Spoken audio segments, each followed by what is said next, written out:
All the academy students are here for one thing, to level up by hunting low-level demonized rats.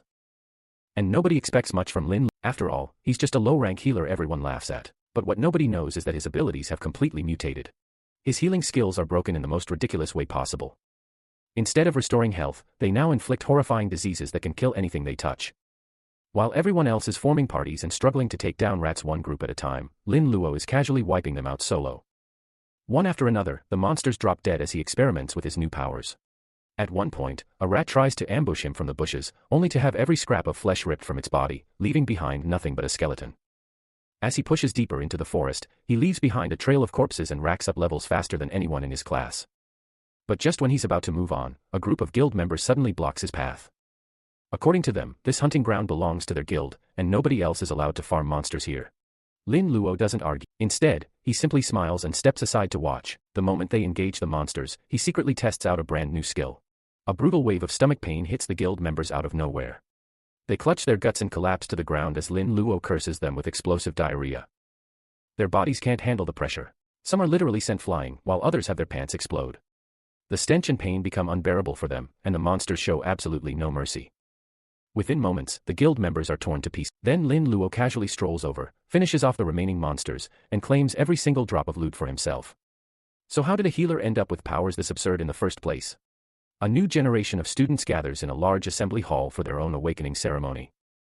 The atmosphere is tense as Instructor Liu calls our protagonist, Lin Luo, to the stage.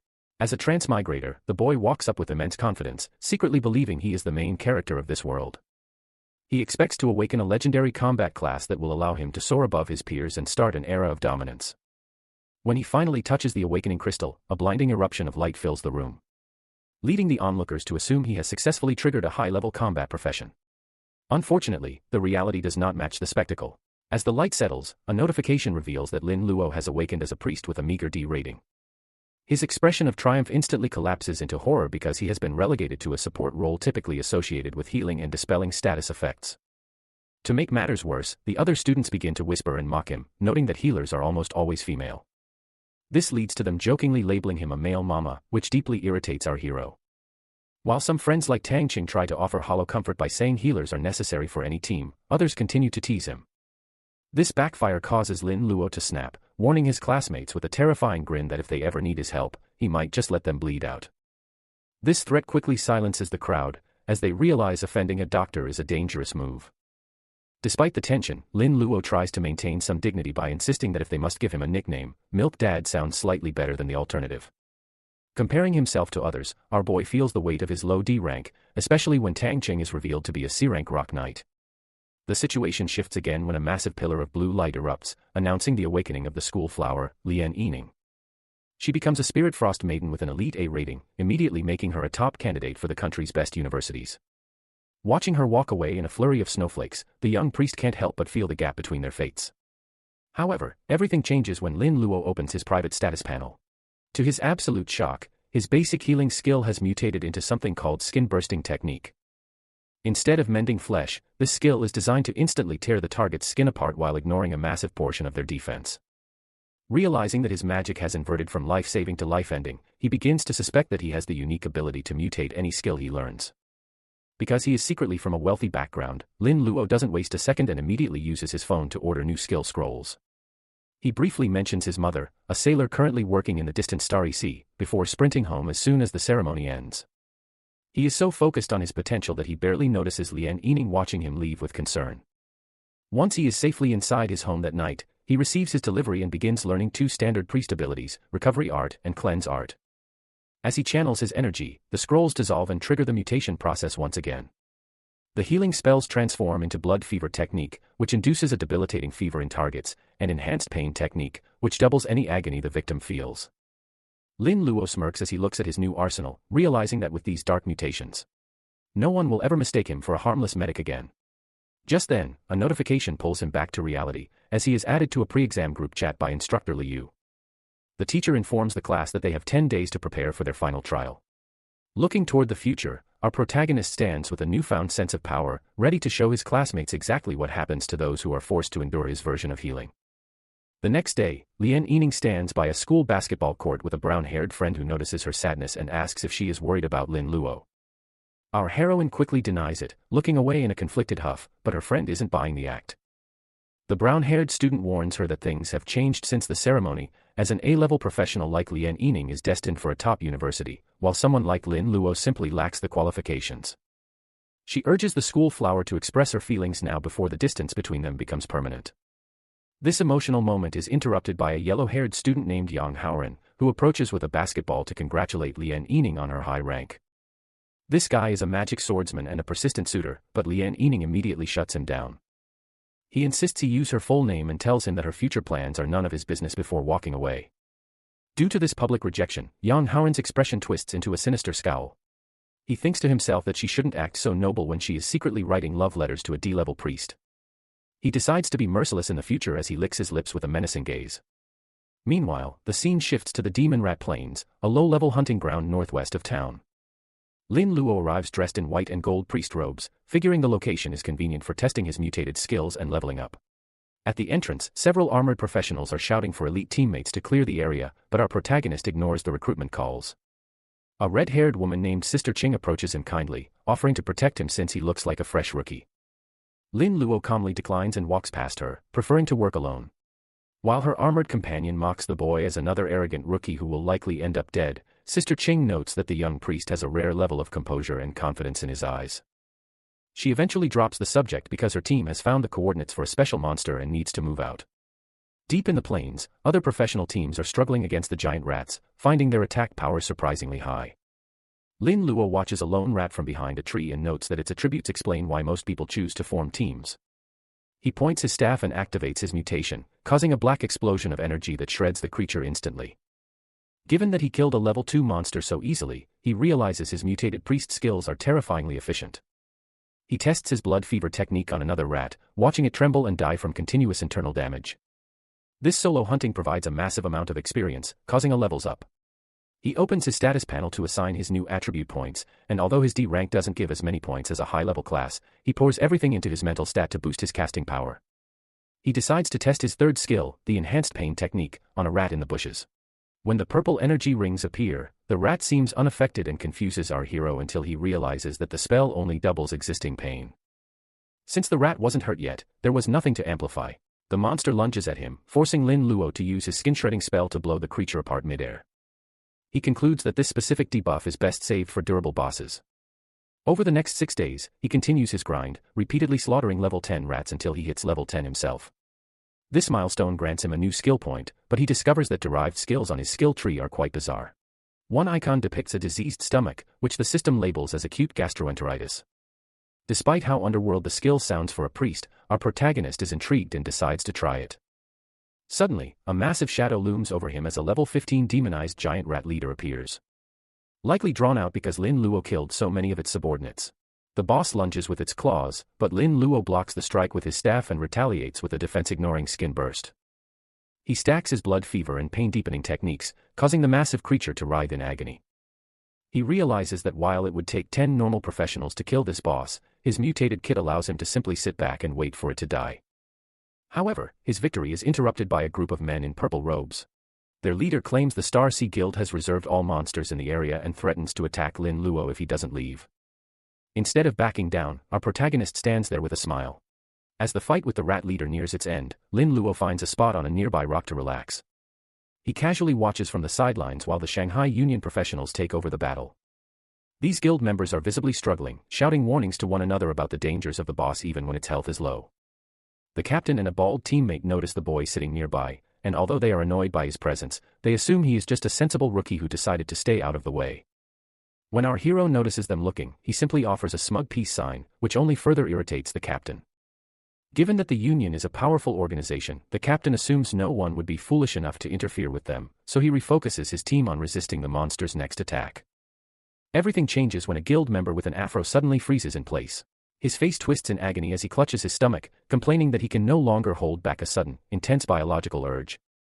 This leads to a massive, explosive eruption from the back of his pants that actually launches him forward with force. The surrounding teammates are thrown into a panic, shielding their eyes and noses from the horrific sight and smell.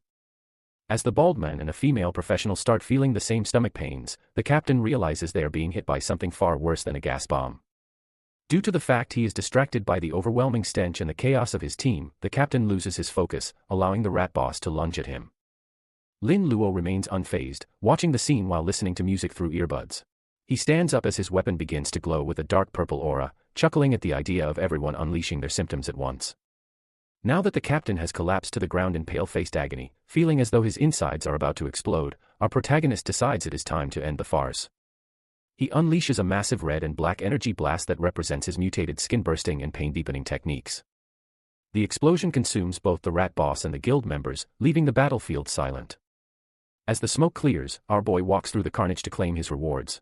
He notes that he is the one who ultimately benefited from letting others do the hard work. Since he secured the kill, he reaches level 11 and receives a boost to his attributes. He searches the loot orbs and finds rare materials alongside a black and red skill book. He suspects the rare drop happened because he fought the boss solo, which usually increases the odds of finding high-level items. Among the loot is a magic moon's eyes ring, which he immediately puts on since its passive ability to recover mental energy is perfect for a caster. After testing the ring, he turns his attention to the new skill book titled Virus Transmission. He realizes that while his equipment skills don't mutate, his active spells certainly do. As he learns the new ability, it transforms into a terrifying power called Black Death Outbreak. He reflects on how the historical plague killed millions, and he realizes that even at level 1, this mutated skill could rival a forbidden curse when paired with his pain amplification. He feels a surge of ambition, imagining the lethal plague areas he can now create. Just as he prepares to pack up his materials, the air in front of him begins to crack with jagged red energy. A massive portal shaped like a door manifests in the forest, signaling the birth of a new secret realm called the Scarlet Altar. Lin Luo recognizes this as a high-stakes opportunity that is much more rewarding and dangerous than a standard dungeon. Because the realm will disappear once completed or closed, he knows he has to act fast. He sees that it is a difficulty level challenge for those between level 10 and 15. Although he knows it might be dangerous to enter alone, he decides that seeking well requires taking risks and steps into the red portal. Meanwhile, Sister Ching and her team of high-level professionals arrive at the same spot. They are celebrating a successful mission, but they stop in their tracks when they see the portal. While the men are disappointed that they are too high-level to enter, they suggest selling the coordinates on the black market for millions. Sister Ching has a different plan, wanting to gift the secret realm to her niece who recently reached level 10. However, they realize with surprise that the portal is already active, meaning someone has already entered. Inside the realm, the protagonist finds himself in a dark cave filled with red altars and blue-skinned lizard men. The system tasks him with clearing all monsters and destroying the altars. He analyzes the lizard men and realizes they are much stronger than the rats he faced earlier, possessing high health and strength. As they have a keen sense of smell, the monsters detect him almost immediately and charge with their hammers. Lin Luo quickly casts skin bursting and acute gastroenteritis, causing the monsters to swell and leak fluid. However, the cave is poorly ventilated, and the resulting stench is so foul that our hero nearly gags. He realizes that using gastroenteritis in an enclosed space is a mistake as he might end up suffocating himself. Determined to adapt, he readies his staff to test a different approach for the rest of the cave. Outside the red portal, Sister Ching stands with a double row of masked bodyguards who remain at rigid attention. Since she wants to help her niece progress, Sister Ching encourages Li and Yining to enter the secret realm as a birthday gift. The young girl arrives wearing her school tracksuit and carrying a small white fluorescent cat she found in the forest, which she believes will make a great healing pet. Sister Ching explains that she has specifically chosen these level 15 bodyguards to ensure a safe and profitable run. Although Li and Yining would prefer to pick her own teammates, she finds it difficult to refuse her aunt's kindness and prepares to enter. Unfortunately, the plan hits an immediate snag. As the masked guards vow to protect the girl with their lives, Li and Yining leaps toward the portal only to be violently repelled by a barrier. One of the guards checks the gate and realizes that someone else has already entered the secret realm, locking everyone else out. Sister Ching is visibly annoyed by this development, assuming some reckless rookie must have wandered in by accident. While she expects the intruder to die quickly so that they can take over, Li and Yining looks back in shock, wondering exactly who managed to beat them to it. Deep inside the cave, the intruder is revealed to be Lin Luo, who has just finished dispatching a level 15 demonized lizard. Because the monster is a high-level secret realm inhabitant, it provides massive experience points that immediately push our hero to level 12. He reflects on his new Black Death skill, noting that while it might be less effective in wide open spaces where monsters are scattered, this enclosed cave is the perfect environment for a biological disaster. The poor ventilation and high density of lizard men mean he can turn the entire cavern into a massive infection zone. Since he cannot risk a direct confrontation with dozens of lizard men at once, he decides he needs a pathogen to spread his virus. He spots an elite white-skinned lizard carrying heavy chains and identifies it as the perfect target because of its high physical defense but low magical resistance.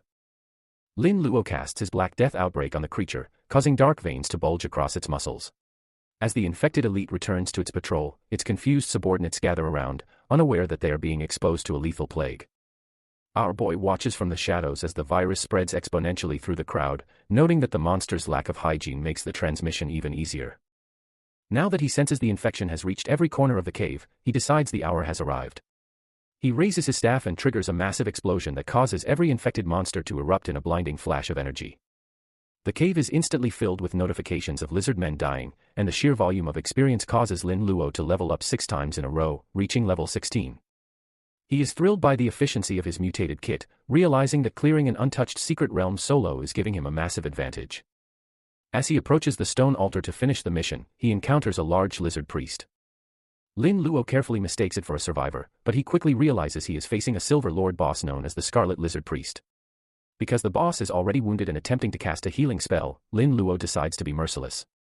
He unleashes a rapid-fire sequence of his most painful mutations, including skin bursting, blood fever, and acute gastroenteritis. The boss is overwhelmed by the combined agony and collapses to its knees, gasping for air. Just as our protagonist prepares to destroy the altar and finish the job, a terrifying change occurs. A geyser of dark energy erupts from the fallen boss, and the spirits of the dead lizard men begin to fly back toward the corpse. These ghostly forms fuse with the body, causing it to grow and mutate into a much more powerful entity. The resulting creature, a rampage mutation white lizard priest, stands before him with a massive increase in health and strength. Lin Luo watches the update with a grim expression, realizing that the final trial of the Scarlet Altar has only just begun. He stands exhausted at the base of the altar as the white-skinned rampage mutation white lizard priest towers over him. Since the boss is a hybrid of a melee fighter and a mage with overwhelming attributes, Lin Luo realizes he is in a dire situation. This crisis is made worse by the fact that he has completely drained his energy and cannot cast any skills. The mutated priest lets out a guttural roar and lunges forward with malice. Luckily, our hero manages to dodge the massive claws, which allows him just enough time to reach into his bag for a blue mana potion. He knows that without restoring his magic powers, he has no hope of winning this fight. The boss does not give him any breathing room and immediately initiates a high-speed charge. This sudden maneuver knocks Lin Luo back before he can finish his drink. As he only managed to take a small sip, he remains frustrated and struggling to stay upright. The lizard priest then raises its staff to activate a blood entanglement skill which surrounds our hero in ribbons of red energy. Gritting his teeth, the young priest focuses his remaining power into his wooden staff and unleashes a wave of dark purple energy. Although the boss jumps into the air to dodge the attack, Lin Luo is actually relieved. The boss was never his true target, and the distraction finally gives him the window he needs to finish his mana potion. As the dark energy settles into the piles of lizard men corpses scattered around the room, the ground begins to rumble. Lin Luo stands tall with his mana fully replenished even though his health is dangerously low. The boss appears confused that a human could recover so quickly, but Lin Luo explains that his real strategy involved the environment. He reveals that while they were fighting, he was actually infecting all the nearby corpses with his virus. With these bodies now concentrated with lethal energy, he decides to use all of his remaining mana for a final devastating move. He triggers a massive skin explosion that consumes the center of the cavern in crimson energy. No matter how powerful the mutant boss is, it cannot withstand the viral pressure of the infected flesh and blood raining down on it. The explosion destroys the balance in the creature's body and kills it instantly. Notifications flood our hero's vision, confirming the kill and granting him a massive jump to level 20 along with several attribute and skill points. Surveying the glowing loot, he is pleased to find a gold-level Crimson Fury staff and a meteor hammer. While the hammer is useless to him, the staff provides a major boost to his spirit and critical hit chance, making it a perfect fit for his build. Opening his skill tree, he discovers a bizarre new ability called Alzheimer's Technique, which causes targets to forget their own skills or become stuck in time. Despite finding the name ridiculous, he learns it along with an influenza virus skill to round out his arsenal. Given that there is still a massive amount of monster material scattered around, he uses a newly unlocked summoning skill to call forth 2 spectral lizard men warriors. He puts these summons to work as manual laborers to gather all the loot for him to sell later. Before leaving, he notices a rare demonized rune floating above the altar. He realizes this upgradable item is likely the greatest reward of the entire secret realm. As he grabs the rune, a final completion banner appears and grants him a perfect pass reward. This massive windfall includes 100,000 experience points, 10,000 gold coins, and a resurrection cross. Following this huge experience boost, he levels up 4 more times to reach level 24. Outside the portal, Sister Qing and Lian Yining are waiting with their guards. When the portal ripples, the guards assume a failed team is retreating, but they are stunned when only one battered person walks out. Sister Ching initially feels pity for him, assuming his entire team must have died inside. And she tries to offer him some hollow words of comfort about being strong. Lien Yining rushes forward in total disbelief and asks what happened to his teammates. Lin Luo calmly explains that he was hunting solo, which causes the guards to whisper that he must be a liar or a braggart trying to deceive the young lady. Lin Luo ignores the skepticism and begins walking away to focus on trading his new items for money. Lien Yining chases after him while the guards continue to doubt his story. However, the situation changes instantly when the red portal begins to shrink. Sister Ching watches in total shock as the secret realm vanishes entirely. She finally realizes that the entrance only disappears once a realm is fully cleared, proving that the young priest actually conquered the entire challenge all by himself. In a forest clearing, Lien Yining runs to catch up with Lin Luo as he tries to walk away. She urgently calls out for him to wait and explains that while her aunt's bodyguards are skeptical, she fully believes in his abilities and knows he is telling the truth about clearing the realm alone. Our boy stops and turns but remains characteristically indifferent, noting that the opinions of others simply do not matter to him. Relieved by his calm reaction, the school flower takes a chance and asks if he will form a team with her for the upcoming exam competition. Since each exam consists of both individual arena fights and team raids, the stakes are incredibly high. Groups of 3 are tasked with clearing as many floors of a trial tower as possible to determine their ranking and eligibility for prestigious colleges and special awards. Lin Luo remains skeptical and points out that as a lowly D-rank priest, he is a poor choice compared to other elite professionals. However, Lien Yining pleads with him, insisting that she only wants to team up with someone she actually knows and trusts. Finding it difficult to refuse such a direct invitation, the boy finally agrees to the partnership. Later that evening, the scene shifts to the interior of Lin Luo's home where he is relaxing on his couch. Having sold off the excess equipment from his recent raid and collected gold for monsters, he has accumulated a massive fortune of over 50,000 gold coins. Due to the favorable exchange rate, this translates to over 500,000 yuan, which is more than his mother earns in an entire year. This realization highlights the staggering wealth and power gap that comes with being a professional. The quiet moment is interrupted when Tang Qing bursts through the front door in a panic, worried that his friend had disappeared or lost his temper after the awakening ceremony. To quiet his energetic friend, Lin Luo points to a heavy metal chest on the floor containing a bronze-level beast sword and armor. Tang Qing is shocked by the expensive gifts and jokingly offers to call Lin Luo his father in exchange for the gear. After pushing his friend away and rejecting the new nickname, our protagonist tells him to get ready so they can team up and aim for the top 10 colleges in the country. Meanwhile, a tense confrontation unfolds at the Lien family estate between Lien Yining and her father. The father is furious that his daughter refused a guaranteed victory by rejecting a team invitation from the Dongfang family's S-rank heir. When she defends her choice by claiming Lin Luo is an amazing professional who cleared a secret realm solo, her father dismisses the story as a childish lie, believing it is impossible for a D-rank priest to achieve such a feat. Eventually, Sister Ching intervenes and confirms that she witnessed the boy's power with her own eyes. Although he is frustrated, the father eventually relents and tells them to do whatever they want. The story moves to the day of the exam at the base of the massive trial tower, a structure that spirals into the sky over a giant waterfall. A reporter named Bing Bing explains to a live audience that this tower is a gift from God with 999 floors, and legend says anyone reaching the 1,000th floor will become a deity.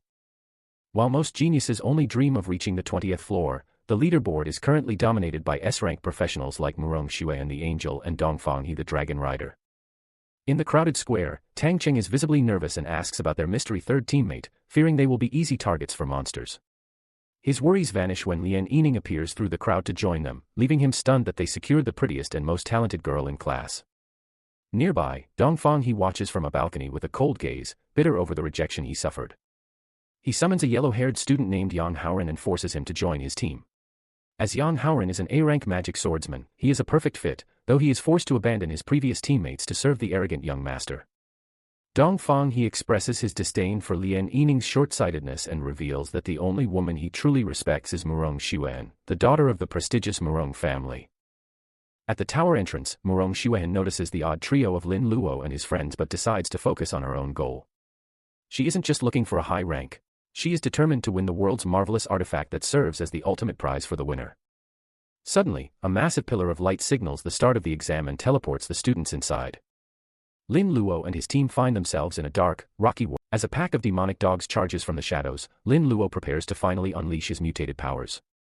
However, Lien Yining quickly transforms into her spirit frost maiden form. She releases a massive ice attack. By instantly freezing the entire horde into crystal, she tells our protagonist to stay back so she can protect him. This leaves the young priest standing behind her with his staff, feeling slightly disappointed that his big moment was stolen before it could even begin. The massive, spiraling Tower of Trials dominates the horizon, its jagged floors beginning to glow with yellow light as the examination gets underway. Inside a control room, instructors observe the holographic progress, noting that candidates are pushing themselves to make an impression, as their final results depend on how many floors they can clear within a 12-hour limit. A stone ledge marked with a flag for the 7th floor indicates that some teams are moving at an incredible pace.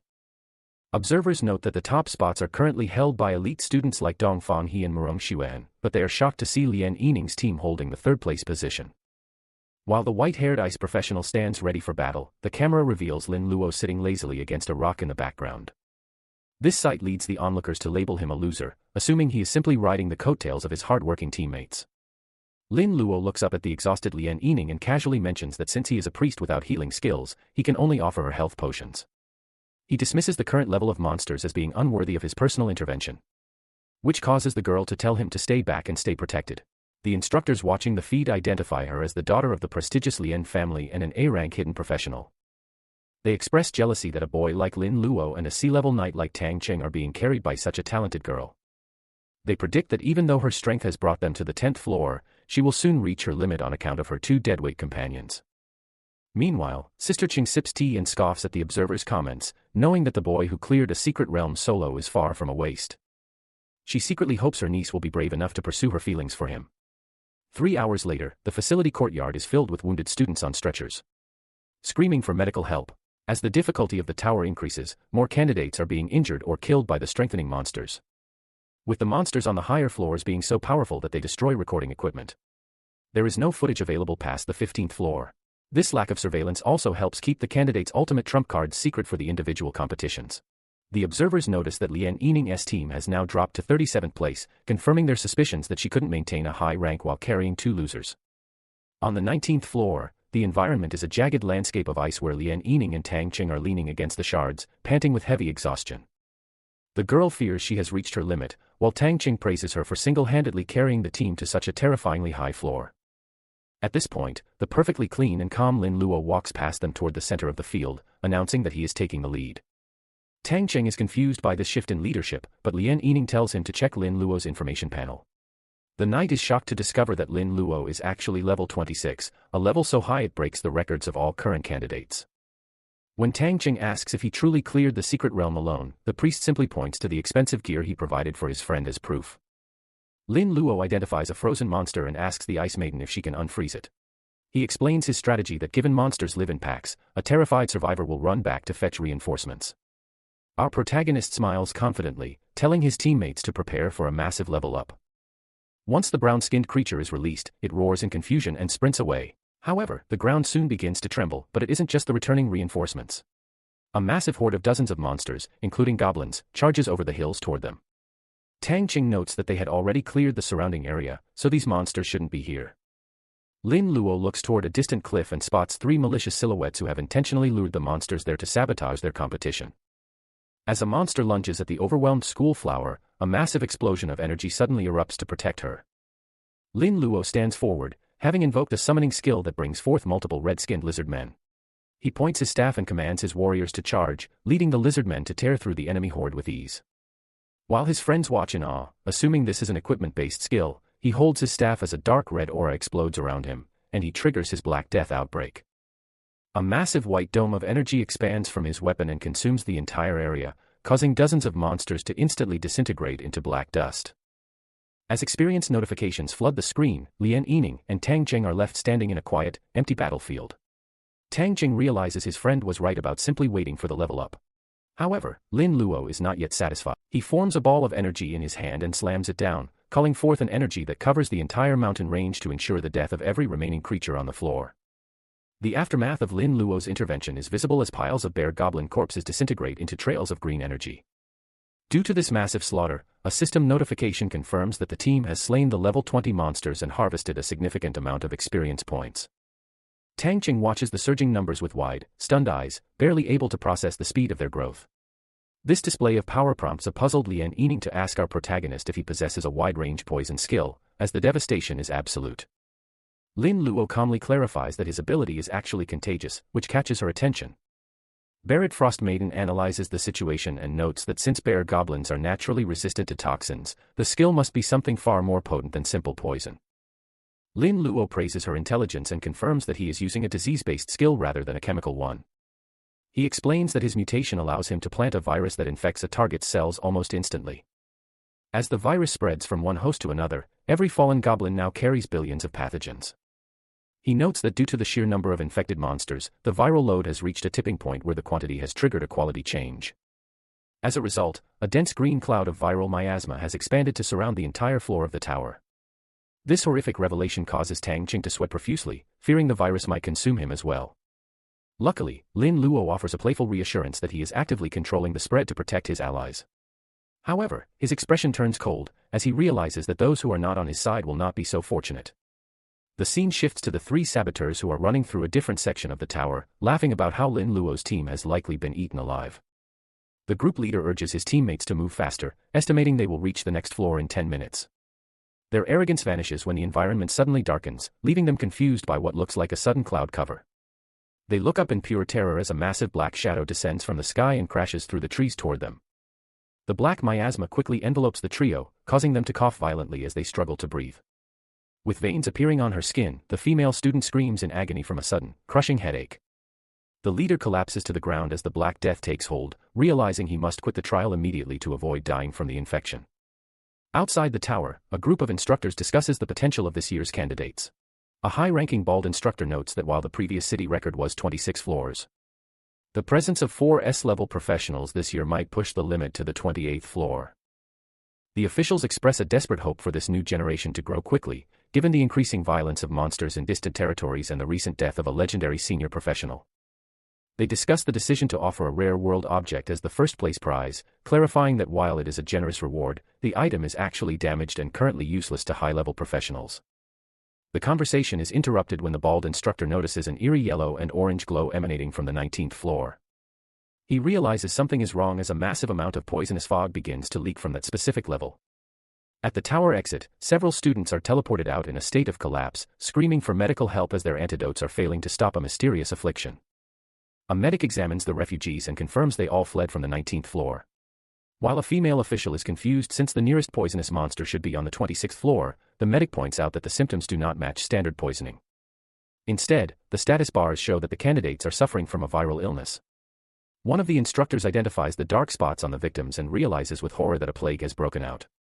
As the only monster capable of spreading such a disease is usually found on the 50th floor, the instructor begins to suspect that this chaos is actually Lin Luo's doing. Despite the gravity of the situation, the instructors find a silver lining in the fact that many elite candidates, especially the S ranks, have already moved past the 19th floor and are safe from the outbreak. On the 26th floor, Dong Fenghe's team moves through a graveyard of insect monsters protected by a barrier. Yang Haoren praises the young master for his family's intelligence network, which allowed them to bring special items to nullify the local threats. Dong Fenghe remains determined to break the record by reaching the 28th floor, though he acknowledges that rivals like Murong Xuan are likely keeping pace with him. He looks toward the distance with a sense of pity, assuming his victory is already guaranteed. Meanwhile, Murong Xuan's team is struggling on a different floor as they are swarmed by hundreds of rocky monsters that seem to be specifically targeting them. While her teammates panic at the overwhelming numbers, a teammate named Sister May pretends to be exhausted to lure the others into a false sense of security. The spirit angel steps forward to become the main damage dealer, thanking her friend for helping her preserve her strength. Suddenly, Sister May reveals her betrayal by confessing that she smeared their bodies with a special honey that attracts aggressive monsters. Murong Xuan and her male teammate are frozen in disbelief, asking why she would do such a thing. Sister May's face twists with jealousy and rage as she rants about how Murong was born with everything, from beauty to an S-level profession. She reveals that she made a secret deal with Dong Fenghe, who promised to marry her into his prestigious family if she helped him win the championship. She begs Murong to sacrifice herself for the sake of their friendship, convinced that this is her only chance to finally win something. Although the male teammate shouts at her for the betrayal, Sister May refuses to listen, claiming that any warnings about Dong Fenghe's deception are just lies born of jealousy. Murong Xuan looks at her former friend with a mix of pity and stoicism before deciding her next move. Instead of trying to force her way through the horde, she prepares to exit the tower. Recognizing they have already qualified for the individual competitions, she stands tall with her divine wings, determined to take the throne back from Dong Fenghe during the final matches. After successfully clearing the lower levels, our trio stands before the rocky entrance to the 20th floor, which looks like a massive, gaping mouth with purple eyes. Tang Cheng is visibly excited since being with Lin Luo has made the climb effortless, allowing them to harvest experience points at an incredible rate. Lin Luo remains calm and reminds his friend that the real work is yet to begin, suggesting they move directly to the next level before the monsters even have a chance to respawn. This confidence leads Tang Cheng to joke about easily reaching the 50th floor just for fun. However, Lian Yining is more analytical and notes that while these skills are efficient, they must have a limit, likely related to magic power or the high magic defense of stronger monsters on higher floors. Our protagonist agrees with her assessment, clarifying that his abilities are specialized for enclosed spaces like secret realms where monsters are crowded together. He admits that in open areas with high air circulation, the effectiveness of his viral spread is significantly reduced. This leads the school flower to bring up another concern regarding the collateral damage of his wide-range skills. As the plague spreads so far, other candidates are being caught in the crossfire, which might ruin their results and cause them to resent the team. Tang Cheng tries to brush this off as self-defense, but the priest simply smiles and asks why he should care about offending others. He explains his philosophy that in a world of constant struggle, one must fight to survive. And if professionals cannot handle a minor setback like this, they have no hope of standing against actual monsters or aliens. This bold stance inspires his teammates, who both vow to stand by his side as they step through the portal to the next level. The team arrives on the 20th floor, a tropical plain filled with palm trees and reptilian beasts. To get things moving, boulders suddenly rain down from the sky as Tang Cheng uses a fallout technique to draw aggro. He acts completely deranged and aggressive, even gesturing rudely at the monsters to ensure they focus all their rage on him. This causes a massive swarm of flying insects and ground dwellers to chase him back toward the group. While sprinting for his life, Tang Cheng begs for the virus to be released, while Lin Luo jokingly remarks that his new equipment is so tough that any monster swallowing him would probably end up constipated. When a beast finally lunges at the boy, Lian Yining steps in with a blue ice barrier, using her frost magic to slice through the air and protect him. She is determined to let no one harm her friend as a massive army of monsters charges from the horizon. With total indifference, Lin Luo finally raises his staff and triggers a towering pillar of black energy known as the Black Death Outbreak, which obliterates everything in its path. Outside the tower, the atmosphere is tense as officials monitor the leaderboard. They note that Dong Fanghe and a swordsman named Chen Fengmen have reached the 27th floor, breaking the city's previous records. While they celebrate the rise of these geniuses, they are disappointed that Murong Xuan stopped at the 26th floor. Some instructors wonder if she had an accident, but others believe setbacks are necessary for a true genius to grow, comparing the situation to legendary figures who rose from commoner backgrounds despite being attacked by jealous rivals. This discussion is cut short when a panicked guard arrives to report that a mysterious poisonous cloud has appeared on the 19th floor and is rapidly spreading upward. In just 4 hours, the miasma has consumed everything up to the 24th floor, affecting over 3,000 candidates and leaving fewer than 100 elite students active in the upper levels. The officials suspect this isn't a natural boss, but a man-made disaster caused by a group of traitors known as the Fallen who worship alien demon gods and live only to cause destruction. They fear these cultists are targeting the S-class professionals, but given the tower is blocked during exams, they can only hope the students are strong enough to fight back. Back inside on the 26th floor, the team emerges from a blue portal after another successful hunt. Lin Luo is ecstatic at having reached level 20 in record time, while Lian Yining has hit level 25. When they ask about his progress, Lin Luo reveals he has reached level 30, which has unlocked 4 new skills. He is momentarily stunned by the bizarre nature of his new arsenal, which includes reproductive excitation, genital warts, gonorrhea spread, and syphilis outbreak. Although he wonders if he can change these cruel mutations back to normal skills, he ultimately smirks with a perverted joy and decides to learn every single one of them. This dark expression worries his friends, and though Lian Yining asks what he learned, he tells her it is better if she doesn't know. To change the subject, she mentions that reaching level 30 means he can perform his second job transfer. Our boy realizes he doesn't have to wait as he already possesses a hidden job transfer book from his previous secret realm. He activates the item, causing a red ritual circle to manifest behind him. 2 unique hidden options appear in the air before him, forcing him to choose between becoming an S-rank evil doctor or a Dark Lord. The first is for the Dark Lord, an undead-themed profession that promises immense power but carries the heavy cost of turning him into a skeleton and permanently ruining his charisma. Lin Luo quickly rejects this option as he isn't comfortable with losing his human appearance and feels it doesn't align with his current skill set. Luckily, the second card reveals the Evil Doctor class, which excites him immediately. This profession focuses on non-responsible surgeries that cause random disabilities or organ transplants in others. He finds this incredibly appealing as he gets to experience the thrill of a blind box where he has all the fun while his enemies bear the consequences. Upon choosing to become an evil doctor, a system notification confirms the job transfer and assigns Lin Luo a unique hidden quest called Silver Heart. To complete this mission, he is required to kill a silver-level humanoid boss and claim its heart within a 1-month time limit. Realizing the weight of this task, Lin Luo stands with his teammates near a portal and explains that they must now go their separate ways. Both Lian Yining and Tang Cheng are shocked and immediately offer their help, but Lin Luo declines.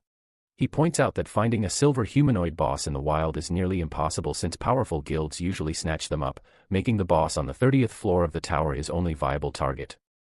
He insists on going alone given that he believes a 3-person team is too big of a target for such a dangerous floor and he doesn't want to be responsible for their safety during such a high-stakes fight. Tang Cheng accepts the decision, noting that they have already made a fortune by reaching the 26th floor thanks to Lin Luo's help. However, as our hero turns to leave, Lian Yining stops him by grabbing his hand. She insists that he take her stand-in puppet, a rare one-time item that can absorb a lethal blow. Although Lin Luo initially refuses as he knows her family gave it to her to save her own life, the school flower looks at him with a flushed face and tells him his safety is the most important thing to her as a friend. She nearly confesses her romantic feelings in the heat of the moment, but stops herself, quickly urging Tang Cheng to teleport out with her before things get more awkward. Left alone, the young priest reflects on the weight of her gift while preparing for his solo climb. The scene shifts to the 27th floor, which has become a nightmare of skeletal hellhounds. A group of students led by Yang Haran is struggling to survive the elite swarm and fears they will be killed if they don't find a way out. This desperation leads to a chance meeting with Dong Fang He and another student named Pan Chen. Despite being rivals, they agree to cooperate to preserve their strength as they head toward the exit at Lava Lake. The combined team unleashes a massive display of magic and sword skills to carve a path through the hounds. When they reach the edge of the pit, a massive hellhound king erupts from the lava, snarling with rage. Yang Haran recoils in terror, wondering why the boss woke up early. Pan Chen realizes the boss was drawn out by Dong Fang He's dragon pet, which shares the same fire attribute and looks like a perfect snack for the evolving king. Rather than fleeing, the two elite students leap into the air to engage the beast in a massive explosion of lightning and fire. Back outside the tower, Lian Yining is in a daze after touching Lin Luo's hand, feeling her heart race with excitement. Tang Cheng notices her blushing and decides to tease her, officially calling her sister-in-law. When she protests, Tang Cheng reveals that he found the love letter she wrote to Lin Luo years ago hidden deep in a drawer at his house. He explains that back then, Lin Luo was struggling with strange thoughts about going back to another world and dreaming, which prevented him from responding to her. Hearing this, the Ice Maiden realizes why Lin Luo took a long vacation that year and feels a deeper connection to his past. Their conversation is interrupted when they see the bloodied and exhausted Yang Haran exiting the tower. When the yellow-haired student tries to approach Lian Yining with concern, Tang Cheng furiously blocks his path. The knight tells him to get lost and stay away from his sister-in-law, leaving Yang Haran completely stunned by the implication that the school flower is now taken. Tang Cheng decides it is best to avoid the confrontation and urges Lian Yining to move toward a waiting area for Lin Luo. This dismissive attitude causes Yang Haran's face to contort with rage as he demands to know exactly when the girl became family to a D-rank professional. Tang Cheng mocks the angry student by pointing out how obvious their close relationship is. While Lian Yining turns away shyly before warning Yang Haran that she will take action if he continues to scream. As the duo walks away, the antagonist seethes in the plaza, unable to accept that a priest he considers trash has earned the girl's respect while his own presence only makes her angry. Driven by frustration and arrogance, Yang Haran points an accusing finger and shouts that a D-rank healer could never compare to him. This insult forces Lian Yining to place an ice blade against his neck while Tang Cheng aggressively grabs his wrist. The knight challenges Yang Haran to open his eyes and look at the leaderboard, which reveals that Lin Luo is currently on the 27th floor. This sight causes the arrogant student to tremble in disbelief, as he cannot fathom how a priest could reach such a high floor alone, let alone carry a team to the 26th. The surrounding crowd of students begins to whisper in shock, questioning how a support class could possibly compete with S-rank professionals. While some suspect cheating, others wonder if the priest was actually the one providing the strength for the team. This public disturbance draws the attention of the city guard, who approach Yang Haran and inform him that the deputy city guard requires his presence. Soon after, the boy finds himself standing nervously in a grand pagoda hall before powerful elders and city officials. Although he is intimidated by these high-ranking figures, he listens as an official asks if he encountered any abnormalities, like a poisonous fog, during his retreat from the tower. Yang Haran explains that he did not see any fog, but he does report that the Hellhound King woke up early and was injured by his team before escaping. The officials analyze this report and realize that the Dongfang He team never encountered a virus, which suggests the Black Death was not a natural part of the tower. They begin to suspect the plague was brought in by a candidate or a member of the fallen cult. The discussion is interrupted when a masked guard rushes in to report that the virus has stopped spreading at the 26th floor. She further reveals that a new candidate named Lin Luo has reached the 27th floor. The news that a D-rank priest has achieved this feat leaves the council in total shock, as they believe such a climb is impossible for a healer without a powerful guide. Since they know Lin Luo was teamed with the Lien family's daughter, the officials initially assume she carried him, but they quickly realize even an A-rank student couldn't reach the 27th floor under these conditions. Yang Haran interrupts the meeting with a jealous outburst, insisting that Lin Luo is a cheater who should be punished for his impossible progress. One of the older officials remains calm, noting that while special items can help against monsters, they aren't enough to explain such a massive achievement. The council decides it is too early to label the boy a cultist, but they agree that a careful investigation into Lin Luo's background is necessary. Meanwhile, the scene shifts to the private quarters of Sister Qing, where she has summoned her niece for a private talk. The aunt winks, and reveals that she has already deduced that the Black Death is actually one of Lin Luo's skills. She explains that since every candidate between the 19th and 25th floors was poisoned except for their team, and given the boy's history with secret realms, the culprit is obvious. Sister Qing warns a pale and shocked Lien Yining that once the chaos settles, people will eventually identify Lin Luo as the source of the plague. With many of the infected students belonging to powerful families who lost grades and rankings due to him, she predicts a massive revenge spree if the truth goes public. Lien Yining panics at the thought of her friend being targeted, and asks for a way to protect him. Lin Luo points directly at her niece, explaining that she is the only one who can solve this problem. She outlines a plan that must be kept secret from the girl's father, whom she describes as a fool who would only interfere and stop them. Despite her embarrassment and a bright red face, the school flower clasps her hands to her chest with total resolve. She declares that she is willing to do whatever it takes to ensure Lin Luo's safety. The story shifts towards the main character. He stands on the 27th floor observing a pack of hellhounds behaving erratically due to his reproductive excitation skill. Lin Luo notes that the debuff is surprisingly effective at distracting the monsters, but the bizarre scene is suddenly interrupted by a massive fire geyser. From the flames, the dark-skinned hellhound king emerges with a ferocious roar, leaving our hero surprised since the boss typically remains dormant. Upon closer inspection, he notices red gashes and deep injuries covering the monster's body. He realizes the Hellhound King was likely beaten by a previous team and retreated to the lava lake to recover, only to now take its frustration out on him. Lin Luo remains confident and raises his staff as green energy surround it, deciding that he will gladly finish off a boss that is already in a weakened state. As the monster gathers a red magical charge in its mouth for a powerful attack, our boy intervenes by casting Alzheimer's disease. This energy strikes the creature's head and causes the magical attack to fizzle out into smoke. As this specific mutation causes targets to forget their skills, it triggers a magical backlash that leaves the king vulnerable. Determined to kill the beast while it is weak, Lin Luo unleashes a sequence of multiple strikes including skin explosion, blood fever, and pain intensification. He notes that this specific combination of agony is a special package reserved for bosses. The Hellhound King screams as its skin cracks and its body is consumed by the mutations. But despite the heavy damage, it manages to let out a weak snarl. To our hero's surprise, the monster suddenly turns and leaps away in an attempt to flee. He initially thinks the dog is entering a berserker state but quickly realizes he has been tricked by a sneaky animal pretending to go berserk just to run away. Lin Luo refuses to let his prey escape and fires a stream of dark purple energy to trigger mental confusion. Once the energy hits, the Hellhound King becomes dazed and mentally disturbed, causing it to lose its authority over its pack. The surrounding smaller hellhounds become confused and then aggressive, lunging at their own leader and tearing it apart in a massive explosion of fire. With the boss defeated, a system notification confirms that Lin Luo has reached level 31 and earned significant experience along with new attribute and skill points. He surveys the loot, finding valuable magic crystals, a flame shield scroll, and a silver-level burning dagger. He is pleased with the haul and suspects he might be the first to kill this boss, since its tendency to run away makes it a difficult target for most. Looking up at the fire-filled sky, our hero realizes there are only 2 hours left before the exam ends. He sets his sights on a distant portal, knowing he must reach the 30th floor immediately to complete his job change mission. Meanwhile, the scene shifts to a luxury hotel room where Murong Shueihan is informed by her assistant that her former teammate Li Mei has disappeared. She is not surprised and labels the girl a fool for her betrayal. Due to this disloyalty, she orders her assistant to ruin Li Mei's family financially and exile them from the city within 3 days.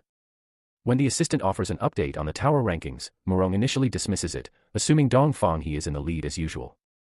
However, she is stunned to learn that a D-rank priest named Lin Luo is currently on the 28th floor alongside the top S-rank heirs. She remembers seeing him with Lien Yining and quickly connects the dots regarding the mysterious poisonous fog that appeared in the tower.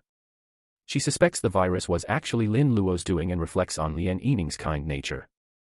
Realizing the girl must have seen great potential in the boy, while the assistant wonders if the priest is a serious threat, Murong Shuihen touches her chin with a playful smirk. She concludes that while a simple virus might have its limits, the idea of a D-rank priest having even more tricky skills actually makes her feel excited for the upcoming competition. Outside the Tower of Trials, a crowd of students watches the leaderboard in total disbelief. Since a lowly priest has reached the 28th floor solo, the onlookers assume he is cheating with high-level items provided by the prestigious Lien family. While Lien Yining tries to defend his honor, Tang Qing tells her it is useless to argue with people who simply cannot accept reality. Nearby, instructor Sister Qing realizes that at this rate, our protagonist might do more than just break the Binhai city record. He might actually surpass the students from the imperial capital and become a national champion. When a curious Lien Yining asks if the students from the capital are truly that strong, Sister Qing confirms that they are. She explains that while the local record was only 26 floors, the imperial capital once saw a student reach the 29th floor. This record holder was a famous necromancer named Zheng Meisun who originally hailed from Binhai City. Unfortunately, a tragedy struck the Zheng family years ago, forcing the survivors to flee the city and become vassals for other clans. When Lien Yining notes that the name sounds familiar, Sister Qing quickly shuts down the topic, preferring to keep the past buried. The instructor then surprises the duo by mentioning that if our hero maintains his momentum, he could win the champion's reward known as a world wonder. Given that neither Tang Qing nor Lien Yining had heard of this legendary prize, they are left in a state of shock. Their conversation is interrupted by instructor Liu, who approaches to congratulate the students on reaching the 26th floor. However, her tone quickly turns serious as she warns them to be careful. With their impossible progress, the education department, the city council, and several powerful families are all aggressively seeking information about them. Tang Qing gives a confident thumbs up, explaining that Lin Luo already planned for this and told his teammates to blame everything on him. Inside the tower, the environment on the 28th floor has shifted into a rugged mountain range filled with level 40 harpies and level 42 bloodthirsty willow trees. Dongfang, he is crouched on the ground covered in dirt and wounds. He is breathing heavily as the monsters here are far more difficult than he anticipated and his dragon pet was nearly killed in the struggle. Despite his exhaustion, his stubborn pride pushes him forward. He vows to surpass the record set by Zheng Meisun to prove that the Dongfang family is the best in the world. As he crawls toward the territory of the ice toads, a blonde harpy spots him and prepares to attack. Strangely, the harpy suddenly stops mid-air and turns its attention towards something else in the distance. Dongfang, he is confused, wondering if another person has been found. When he looks through the trees, he sees a harpy pinned to the ground and multiple others being restrained by the red tentacles of the bloodthirsty willow trees. He initially assumes the monsters are fighting each other, but upon closer inspection, the scene looks far more disturbing. The harpies are gagged and tied up by the vines in a way that looks like a group perversion game rather than a battle. Lin Luo then walks calmly into the frame, his white robes completely untouched by the chaos, watching from behind a rock, Dongfang. He realizes that this candidate is likely the one responsible for the bizarre scene. Our guy looks at the monsters with a casual expression, noting that his reproductive excitation skill is even more terrifying than he thought since it works across different species. Although he would like to stay in farm experience while the monsters are distracted, he realizes he is running out of time and needs to reach the next floor. Seeing the priest move forward, Dongfang his face turns murderous. He cannot understand how a support class could have such twisted control techniques and assumes Lin Luo must have a rare hidden profession. Driven by a desperate need to win, the young master decides he cannot let our boy advance. He prepares to force his injured dragon pet into one last stand, convinced that he must be the champion at any cost. The scene then shifts to a frozen mountain range where level 43 ice boys and toads gather around a lake. Lin Luo stands at the edge of the water, shivering as the temperature drops to 100 degrees. Since entering the water rashly would mean freezing to death, he realizes he needs a way to resist the cold. As priests are technically mages, he decides to use the flame shield skill scroll he looted from the Hellhound King. As he prepares to learn the defensive spell, he can't help but wonder exactly what kind of dark mutation this fire magic will turn into. The process triggers a dark mutation that grants him the penicillin phage antibody shield. As this skill is a passive mutant ability, it begins to devour the elemental power of the sub-zero environment, generating permanent cold antibodies for his body. This immediate adaptation causes Lin Luo to feel the biting chill fade away, making him realize that he can now survive extreme conditions like magma pools or acid seas. While he runs across the frozen landscape toward the next floor, Dongfang, he remains hidden behind him, struggling to breathe in the intense cold. Given that he does not have Lin Luo's unique resistance, he is forced to rely on expensive flame stones just to keep his body temperature stable. Watching our hero march through the snow without effort causes Dongfang to feel a surge of desperate rage. To regain his advantage, he turns to his red baby dragon and forces it to swallow a green elixir. This medicine is designed to double the creature's strength by burning its blood, though it carries the heavy cost of draining the dragon's life essence. Driven by a ruthless need to be the sole champion, the young master commands his pet to launch a lethal sneak attack. As the dragon lunges through the air, Lin Luo stops in his tracks, surprised to see a dragon in a territory that should only contain ice toads. He quickly identifies the creature as the pet of the famous candidate Dongfang He, but since he has no personal grudge against the guy, he is confused as to why he is being targeted. Unfortunately, Lin Luo does not waste time overthinking the situation and immediately materializes several lizardmen warriors to meet the threat. Although the dragon's claws easily tear through the summons in a massive eruption of fire, the sacrifice of the warriors provides Lin Luo with enough time to observe the creature's high defenses. He attempts to retaliate with a skin explosion, but realizing the dragon is too sturdy for a quick kill, he decides on a more tactical approach. Our protagonist channels a dark energy through his staff to trigger mental confusion, striking the dragon directly in the head. This causes the pet to become dazed and disturbed, leading it to lose its sense of direction and fly straight back toward its master, Dongfang. He is left in total shock when his own pet crashes into the rocks right in front of him. While he tries to shout commands to help the dragon recover its senses, Lin Luo takes a position on a high cliff to look down at his attacker. Seeing that the dragon's high resistance allows it to snap out of the confusion quickly, our boy decides to shift his focus away from the pet and deal with the master directly. He suddenly disappears from the cliffside and reappears right behind Dongfang He, catching the young master completely off guard. Although he is startled, Dongfang, he mocks the priest for engaging in close-range combat and vows that coming to this floor will be the last mistake of Lin Luo's life. To end the fight, the Dragon Knight winds up a powerful punch causing shards of ice to erupt everywhere. He then leaps into the air and wraps himself in a yellow energy, launching a signature strike that consumes the entire area in a gargantuan blast. Leaving he has vaporized his rival, Dongfang. He stands over the charred earth and laughs manically, boasting that no hidden profession can ever hope to compete with his elite class. However, his triumph instantly turns to terror as Lin Luo appears behind him, completely unscathed. Our hero's calm question about the dragon leaves the young master frozen, realizing his ultimate strike didn't leave a single scratch. Since his dragon pet lies defeated and motionless in the snow, Dongfang, he stands in a state of absolute horror, screaming in fury at the sight. Lin Luo looks down at the enraged dragon rider with a cold gaze. When the young master demands to know what was done to him, Lin Luo menacingly suggests that the boy might lose the ability to scream if his tongue were ripped out. Dongfang. He tries to maintain his pride by claiming the priest only took advantage of his previous injuries. He issues a final threat to tear him apart in the upcoming individual competition before activating emergency return to escape. Lin Luo watches him vanish, noting that it is embarrassing to act tough while fleeing. However, the priest reveals he has left a secret gift for the dragon cub, though he quickly refocuses as completing his job change is more important. Outside the tower, the reporter Bing Bing watches someone has left the tower and informs the public that only one candidate remains inside. The crowd of students in the plaza gathers around the leaderboard, whispering with hostile skepticism. Many refuse to believe a D-class priest could outlast a dragon rider, assuming Lin Luo is a cheater who will be eliminated next. Others express a deep desire for revenge as they were tortured by the Black Death Plague during their own trials. Their speculation is cut short when Dongfang he suddenly materializes in their midst, tattered and panting. The students are shocked to see the elite heir eliminated first, but their confusion turns to disgust as they notice something wrong with his dragon. The red dragon appears extremely nauseous and suddenly releases a massive, foul geyser of green liquid over the entire crowd. Due to this disgusting eruption, the surrounding students are drenched in stinging slime and forced to beg for respirators to survive the intense stench. At Dongfang he is left in a state of pure, horrified humiliation, realizing that Lin Luo must have sabotaged his pet. He vows to get his revenge tomorrow while struggling not to vomit himself. Meanwhile, at the Dongfang family residence, the patriarch Daizong meets with an arrogant ancestor who is certain that no one can challenge the young master for the top rank. When Daizong mentions that a D-level priest is still in the tower, the ancestor dismisses the news as secretive tactics and mocks Daizong's own A-rank potential. This lecture is interrupted by a beep from a watch, which delivers the shocking notification that the heir has been eliminated and publicly embarrassed by his dragon's stench. Both men are left pale and stunned by the news of this unprecedented failure. Back on the 28th floor, Lin Luo encounters a level 43 ice poison toad known for its ability to self-destruct. He initiates the fight with a skin explosion, causing the creature to swell grotesquely. As the toad prepares to detonate and take the priest with it, Lin Luo calmly activates his Alzheimer's mutation. This causes the monster to forget its own skills, leading it to shrivel and die silently instead of exploding.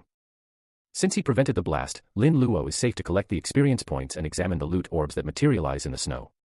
He discovers a rare item called an ice poison bead, which claims to increase spirit power by 1 point when swallowed. This discovery makes him skeptical since most attribute-boosting treasures have a strict consumption limit to prevent professionals from scrubbing the tower clean. After a moment of logical deduction, he has an epiphany. He realizes that as the toads normally explode upon death, they destroy the beads in the process. High-level professionals usually ignore these lower floors, while low-level ones lack the specific control skills to stop the self-destruction.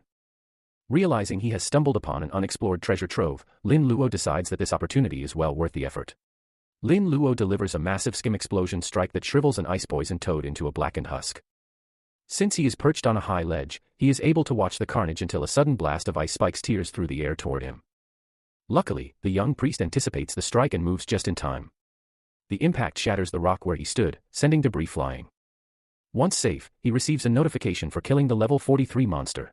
He realizes that while he gained significant experience, the creature dropped no materials. This confirms his theory that preventing the toads from self-destructing is the only way to harvest their valuable beads. Determined to move quickly, Lin Luo spots a valley filled with dozens of monsters. He leaps from an icy pillar into the swarm and unleashes waves of dark energy. As he strikes them down, the noise of the battle draws even more creatures to his position. He is pleased by this as it allows him to gather a large group for a more efficient slaughter. He holds out his hand to form a pulsing sphere of dark energy, while the surrounding corpses begin emitting a dark mist. As he prevented these toads from exploding, he is able to use their bodies as incubators for a massive load of the Black Death virus. As the air becomes saturated with pathogens, our hero triggers a Black Death outbreak. A wall of black smoke consumes the area, resulting in a flood of experience notifications that push him to level 36. Although he is exhausted by the energy required to kill such high-level monsters, his efforts are rewarded with nearly 250 ice poison beads. He immediately begins absorbing the treasures, watching as golden energy swirls around him. Since each bead increases his spirit energy, his mental power quickly doubles, making him feel refreshed and significantly stronger. This surge in power causes the demonic rune in his possession to activate. The item absorbs the surrounding energy and souls, unlocking new effects that boost his attributes and grant him the ability to transform into any creature he has killed. Most importantly, it now provides massive mana recovery, removing any future concerns about energy consumption. Just as he realizes the potential of this upgrade, a massive shadow falls over him. The Ice Poison Toad King emerges, a level 45 boss with lethal freezing abilities. Instead of fleeing, Lin Luo decides to test his new powers. Using the rune, he transforms into a small white squirrel to zip behind the confused boss, noting that this stealth capability is perfect for assassinations. Lin Luo notes that the viral miasma in the air will eventually kill the creature on its own. However, since he is short on time, he decides to accelerate the process. He leaps into the air and targets the king's rear with a specialized combo. By casting his skin explosion and diarrhea-inducing mutations on the beast's backside, he triggers a messy, agonizing explosion. The Toad King is severely wounded and leaks energy, but it retaliates by firing a beam of freezing light. This powerful attack creates a wall of jagged ice that blocks our hero's path. Realizing a direct hit from the beam would be fatal, the young priest remains cautious as the boss attempts another strike. He spins his staff and unleashes his Alzheimer's mutation, striking the king in the face. This causes the monster to become dazed and forget its next move. Seizing the opening, Lin Luo jumps toward the boss and triggers a skin explosion directly on its eyes. Given that the king is now blinded and unable to use its light-based skills, the momentum of the fight shifts completely. Dark, flaming energy outbreaks violently around our protagonist as he prepares his final assault to end the battle. The creature lets out a desperate cry and it takes last breaths, prompting Lin Luo to realize it is attempting to self-destruct. To prevent this, he raises his hand and unleashes a shockwave of energy. By using his Alzheimer's mutation, he strikes the boss's head and forces it to forget how to trigger the explosion. A massive burst of black energy marks the final defeat of the monster and a flood of notifications confirms the kill. Because of this victory, our hero gains 100,000 experience points and levels up to 36. He also receives a horde of rare items including the Ice King's Gland, a bead, 5 skill points, a whip, and a new skill book called Frozen Light. Lin Luo watches with mild surprise as the loot orbs orbit his body. He examines the blue skill book and realizes it contains the same magic that previously froze his own attacks, so he decides to learn it immediately. The learning process triggers a mutation that transforms the spell into ALS spread. Lin Luo recognizes the name from his original world as an incurable disease, and he notes that as a control skill, it will be incredibly useful in his hands. He then turns his attention to the Ice King's bead, noting that it provides spirit power and a super ability usually reserved for epic professionals. After he consumes the bead, blue energy pulses through him and the system attempts to grant him a bone-piercing ability. However, a glitch occurs and he instead awakens a skill called Adrenaline Rush. Intense blue sparks dance around his body as he realizes this ability scales with his high spirit power, providing him with enough physical strength to northwest longer fear close-range combat. Outside the tower, the atmosphere is filled with mockery as students watch a battered Dongfang. He received medical attention. The observers find it hilarious that the elite dragon rider was humiliated by the stench of his own pet. Driven to the brink of insanity by this public shame, the young master stares with bloodshot eyes and vows to kill Lin Luo during the next day's matches. The crowd's attention is suddenly diverted back to the rankings where they see that Lin Luo has already reached the 29th floor. They are baffled by how a priest could move so fast, with some even suspecting that a high-level professional must be secretly helping him. The leaderboard then flashes with a new update showing that he has reached the 30th floor. Tang Qing and Lian Yining celebrate wildly, noting that he has officially broken the long-standing record held by Yung Mai-sun. This achievement stuns the city officials, who realize the real genius of this generation is a priest, and decide they must protect this rising star. In a hotel, Murong Shueihen watches the news. She concludes that Lin Luo must have many hidden trump cards to have reached the top of the national rankings. Rather than feeling threatened, she smiles and decides to change her plans. She figures that if she can bring him into the Murong family, she won't mind if he keeps the World Wonder Prize for himself. Meanwhile, the scene shifts to the dark, bat-filled interior of the 30th floor. Lin Luo walks confidently through the cavern, explaining that he had to rush through the previous floor by using mental confusion to start a massive gang fight among the monsters. This distraction allowed him to sneak past the chaos and save time. Since he only has 20 minutes left on the clock, he decides to use the local sinking bats to find the boss. He triggers a skin explosion that sends the monsters falling in a dark cloud of energy. To move even faster, he uses his demonization rune to transform into a white bat. He zips past the confused monsters, searching desperately for a humanoid target to satisfy his job change mission. He eventually discovers a vast cemetery filled with thousands of gravestones. Descending toward a stone platform, he identifies humanoid monsters known as blood slaves and blood servants. He spots a dark stone coffin guarded by 2 elite servants and deduces that the boss must be sleeping inside. To avoid a long fight, Lin Luo transforms back into his human form midair and readying his staff. He casts mental confusion on the guards, causing them to attack each other so he can sprint past them toward the coffin. He reaches the target and sees a man with silver hair in a high-collared suit, identified by the system as the silver-level Fallen Baron. Realizing the boss is still asleep, our protagonist sees a perfect opportunity for a preemptive strike. He leaps high into the air and slams his palm downward, unleashing a massive energy blast that consumes the entire coffin in a violent explosion. He expects an instant kill given the power of the strike, but as the smoke clears, he looks down with a face full of pure shock and disbelief. Because his opponent is a high-level entity, he remains cautious, suspecting that the initial blast wouldn't be enough to finish the job. This movement triggers a horrific transformation as dark blood and smoke begin to rise from the ground, coalescing back into the Baron's tall, silver-haired form. Watching the liquid reorganize into a physical body, Lin Luo realizes that standard combat methods are useless against a monster that can reconstruct its own flesh. The Baron throws his head back and lets out a monstrous, wide-mouthed scream that creates a physical shockwave. This sound attack is so fast and powerful that it blows our hero backward, forcing him to acknowledge the creature's immense speed. As the monster's shadow looms over him, he finds himself pressed against the ground in a dire position. The sheer pressure of the situation manifests as a weight of tormented spirits, leaving him with no choice but to tap into his newest ability. Lin Luo's silhouette suddenly transforms into a black form connected by golden constellations as he activates his adrenaline rush. This surge of energy is so intense that the young priest feels a manic level of power, granting him the speed necessary to dodge the Baron's follow-up strikes with ease. In response to this new threat, the boss roars and causes 2 shadowy blood clones to split from his body. Although these clones possess half the strength of the original, Lin Luo slides across the battlefield and evades them effortlessly, mocking their lack of speed. The battlefield erupts into a massive explosion of dark red blood flames, but the Baron emerges from the fire with a menacing grin, seemingly unbothered. Luckily, our boy is already protected by a shimmering resistance shield that absorbs the impact. Taking the initiative, the young priest unleashes a spinning vortex that strikes the boss with a massive discharge of energy. The boss struggles against the shadows, vibrating with energy as he tries to force his body back together. Lin Luo stands back to analyze the situation, realizing that as long as the Baron has access to blood, he can remain functionally invincible through regeneration. This problem leads him to look at the fluid-based bodies of the clones, giving him the idea to test a different approach. He summons a rain of crosses and needles known as the ALS spread. Instead of simple damage, these needles pierce the blood shadows and pin them to the rocks, causing the clones to shriek in agony. Our hero smiles as he notices the blood shadows turning into solid, stone-like statues wherever the needles struck.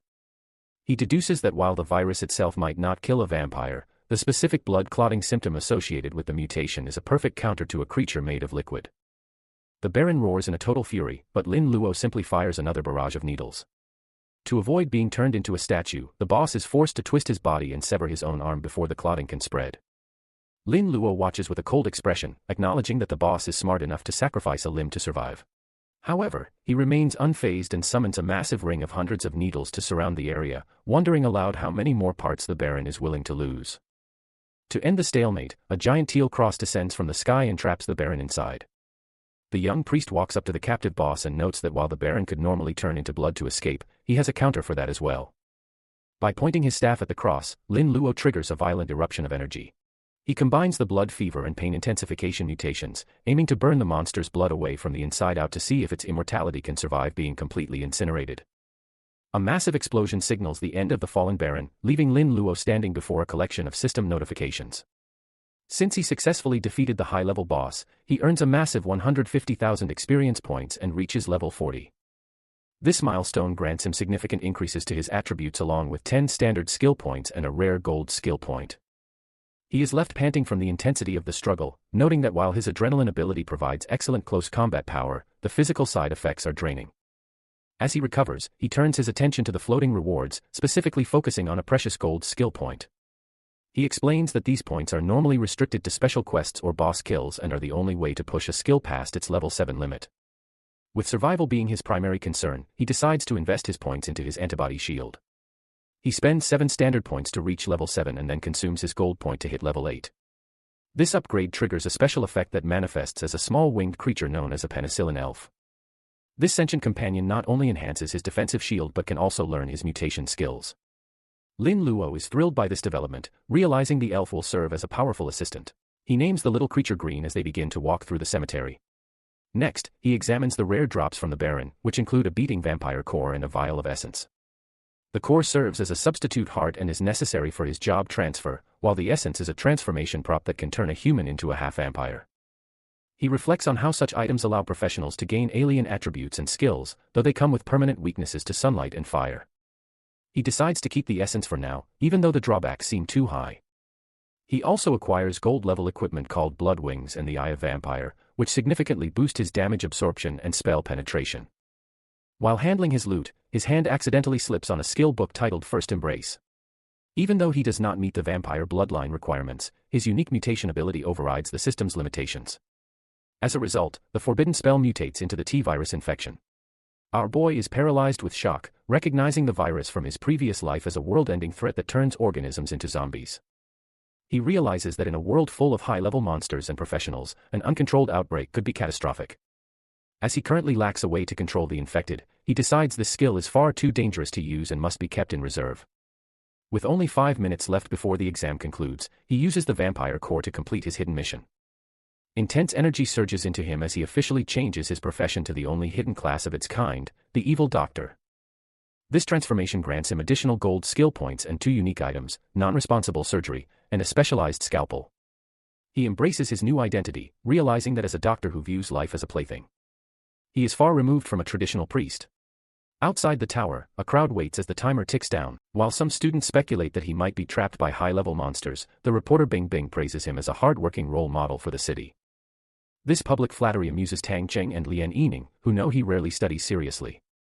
Meanwhile, several powerful organizations and families begin plotting to recruit or target him. The gray-haired man orders his subordinates to make contact first, even though they find no prestigious background in Lin Luo's files. At the same time, the deputy city guard learns that various families and angry candidates are planning to seek revenge for the plague he caused earlier. Given that the boy lacks a powerful family to protect him like the other geniuses, the official orders 2 elite guardians to ensure his safety against the fallen cult. Our hero finally emerges as Bing Bing announces him as the first-place winner, but his victory is immediately met with hostility. A group of students charges forward, screaming that he ruined their exam results with his virus and demanding a fight. This confrontation is cut short when Lian Yining sprints through the mob at high speed. Before our boy can react, the school flower leaps onto him and pulls him into a passionate kiss. This sudden display of affection leaves the new evil doctor in a state of total shock as the crowd watches on in disbelief. Several boys in the crowd realize that this girl is a member of the prestigious Lian family, leading them to assume that Lin Luo has the backing of a powerful clan. This realization immediately changes the narrative, as the students believe his bold behavior in the tower was fueled by the support of such a high-level household. Luckily, the intervention serves its purpose, but the school flower looks somber and resolute as she finally breaks the kiss. She looks down with moist eyes and blushing cheeks, leaving Lin Luo standing in a mix of confusion and realization. Rather than staying to explain, she suddenly turns her back and tells him to go home and rest before jogging away toward the city. This leaves the boy stunned in the middle of the crowd, wondering exactly what just happened. As night falls over the gritty urban landscape of the city, Lin Luo and Tang Qing walk together through a narrow, dim street. Tang Qing is buzzing with excitement and asks our boy about the taste of the kiss. Noting that the usually conservative goddess was surprisingly bold, Lin Luo remains grounded and explains that she only did that to protect him by creating a social shield to block the trouble from the angry crowd. Strangely, he senses a presence and looks upward toward the wires stretching above the street. His intuition is correct, as a man with spiky orange hair and red-tinted sunglasses is standing on a high-tension wire watching them. The man is impressed that a kid could detect him, but notes that such talent is not enough to save him. He reveals that he was sent by the head of the Lien family to deliver a harsh message, warning the young priest to stop dreaming of a relationship with the girl. He mockingly labels our boy a toad trying to eat swan meat, but Lin Luo remains defiant and asks what would happen if he insisted on pursuing her anyway. Nearby, two city guardians observe the tense encounter. While the male guardian wonders if they should intervene, the female guardian dismisses the idea, insisting they are not nannies for the students. However, she suddenly freezes as she senses a terrifying aura descending from the sky. A massive sphere of dark green and black mist slams into the alley, trapping everyone inside. The guardians recognize this immediately as the work of the fallen cult and realize that these villains are moving much faster than anticipated. Since the skill resembles the power of a legendary epic-level professional, the Guardians analyze the mist and conclude it is a special item containing a portion of the Lord of the Dark Mist's power. They are baffled that such a high-level resource would be used to target a D-rank professional like Lin Luo. The male Guardian feels a deep sense of shame as they allowed the boy to be captured right under their noses despite orders from the deputy city guard to protect him. To fix the situation, the Guardians power up their energy to break the barrier. They hope the men from the Lien family can hold out for a few minutes while they attack the blocked space with all their might from the outside. Inside the void-like mist, the man in red glasses summons a massive red axe and stands back to back with the boys. Tang Qing is sweating in a panic, recalling that the Lord of the Dark Mist was a top-tier powerhouse a century ago. He cannot understand why such a legendary figure would target mere minions like them. The man in red glasses tells him to shut up and stay close, promising to handle the threat for the sake of Lien Yining while they search for a weak spot in the fog. Unfortunately, their escape is blocked when a woman with green hair and black-clawed armor named Master Shaman steps out of the shadows. She is flanked by hooded monsters and reveals that she brought a special artifact created by her lord specifically to ensure no one escapes. Enraged by the presence of the cultists, Master Shaman remains completely bored by the assault. Noting that a gold-ranked fighter is barely a challenge for her, she commands her monstrous subordinate, Wolf 13, to play with the attacker, leading the giant gray beast to lunge through the mist to intercept the charge. The beast's momentum is violently halted by a collision with the man in red glasses barrier, triggering an explosion of ice-like shards. As the debris settles, Master Shaman appears and addresses our protagonist by name. Claiming she has worked hard to find him, she invites Lin Luo to join her organization, the Night Watch, boasting of its excellent benefits. Because of this sudden invitation, Tang Qing becomes visibly panicked and aggressive, gesturing wildly at the woman while warning the fallen cultists not to come any closer. Lin Luo maintains a stoic, questioning if the Night Watch is simply another name for the fallen organization. Shaman walks forward with confidence, arguing that the term, fallen, is just a derogatory label used by society to cast them out.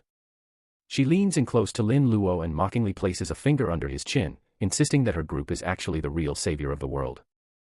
She explains their philosophy, stating that they believe in and embrace the evil god as the only way to sustain the world and find a new future. Lin Luo remains entirely unimpressed by this logic and asks why they are specifically targeting him. She reveals that one of the 13 masters of the Night Watch is an old man with poison abilities who is impressed by our boy's control over poisonous mist. This master apparently wants to take the young priest on as a close disciple. Tang Qing looks at his friend with a mixture of worry and disbelief, but Lin Luo quickly reassures him that he has no intention of being in cahoots with such people. This rejection causes Xiaoman's expression to turn cold immediately. As she loses her patience, a hooded figure in a gray cloak known as Ghost 27 begins to descend from above. Xiaoman declares that Lin Luo no longer has a choice and commands Ghost 27 to capture him. The hooded figure reaches out with a gnarled, pale hand, laughing with malice as he promises that a man named Old Mangu has ways to force the boy into submission. Ghost 27 attempts to channel a surge of sickly green energy into the ground to summon underworld ghosts to lock our hero up. Strangely, the attacker suddenly freezes in place, his eyes glazing over with confusion. Because he has been struck by an unseen force, Ghost 27 forgets the next steps of his own summoning spell. This confusion is followed by a sudden blast of energy erupting from his own body, causing the cloaked figure to throw his head back and shriek in agony. Our protagonist stands tall with his staff, a dark purple aura expanding beneath him. As he warns his enemies that taking him for a fool will only lead to pain. It is revealed that he has used his Alzheimer's disease mutation to disrupt the enemy's mind. As a result, Ghost 27 collapses to the ground, clutching his head while his summoned ghosts dissipate into nothingness. Shounen watches this failure with pure disgust, labeling her subordinate as trash and assuming he suffered a simple spell backlash.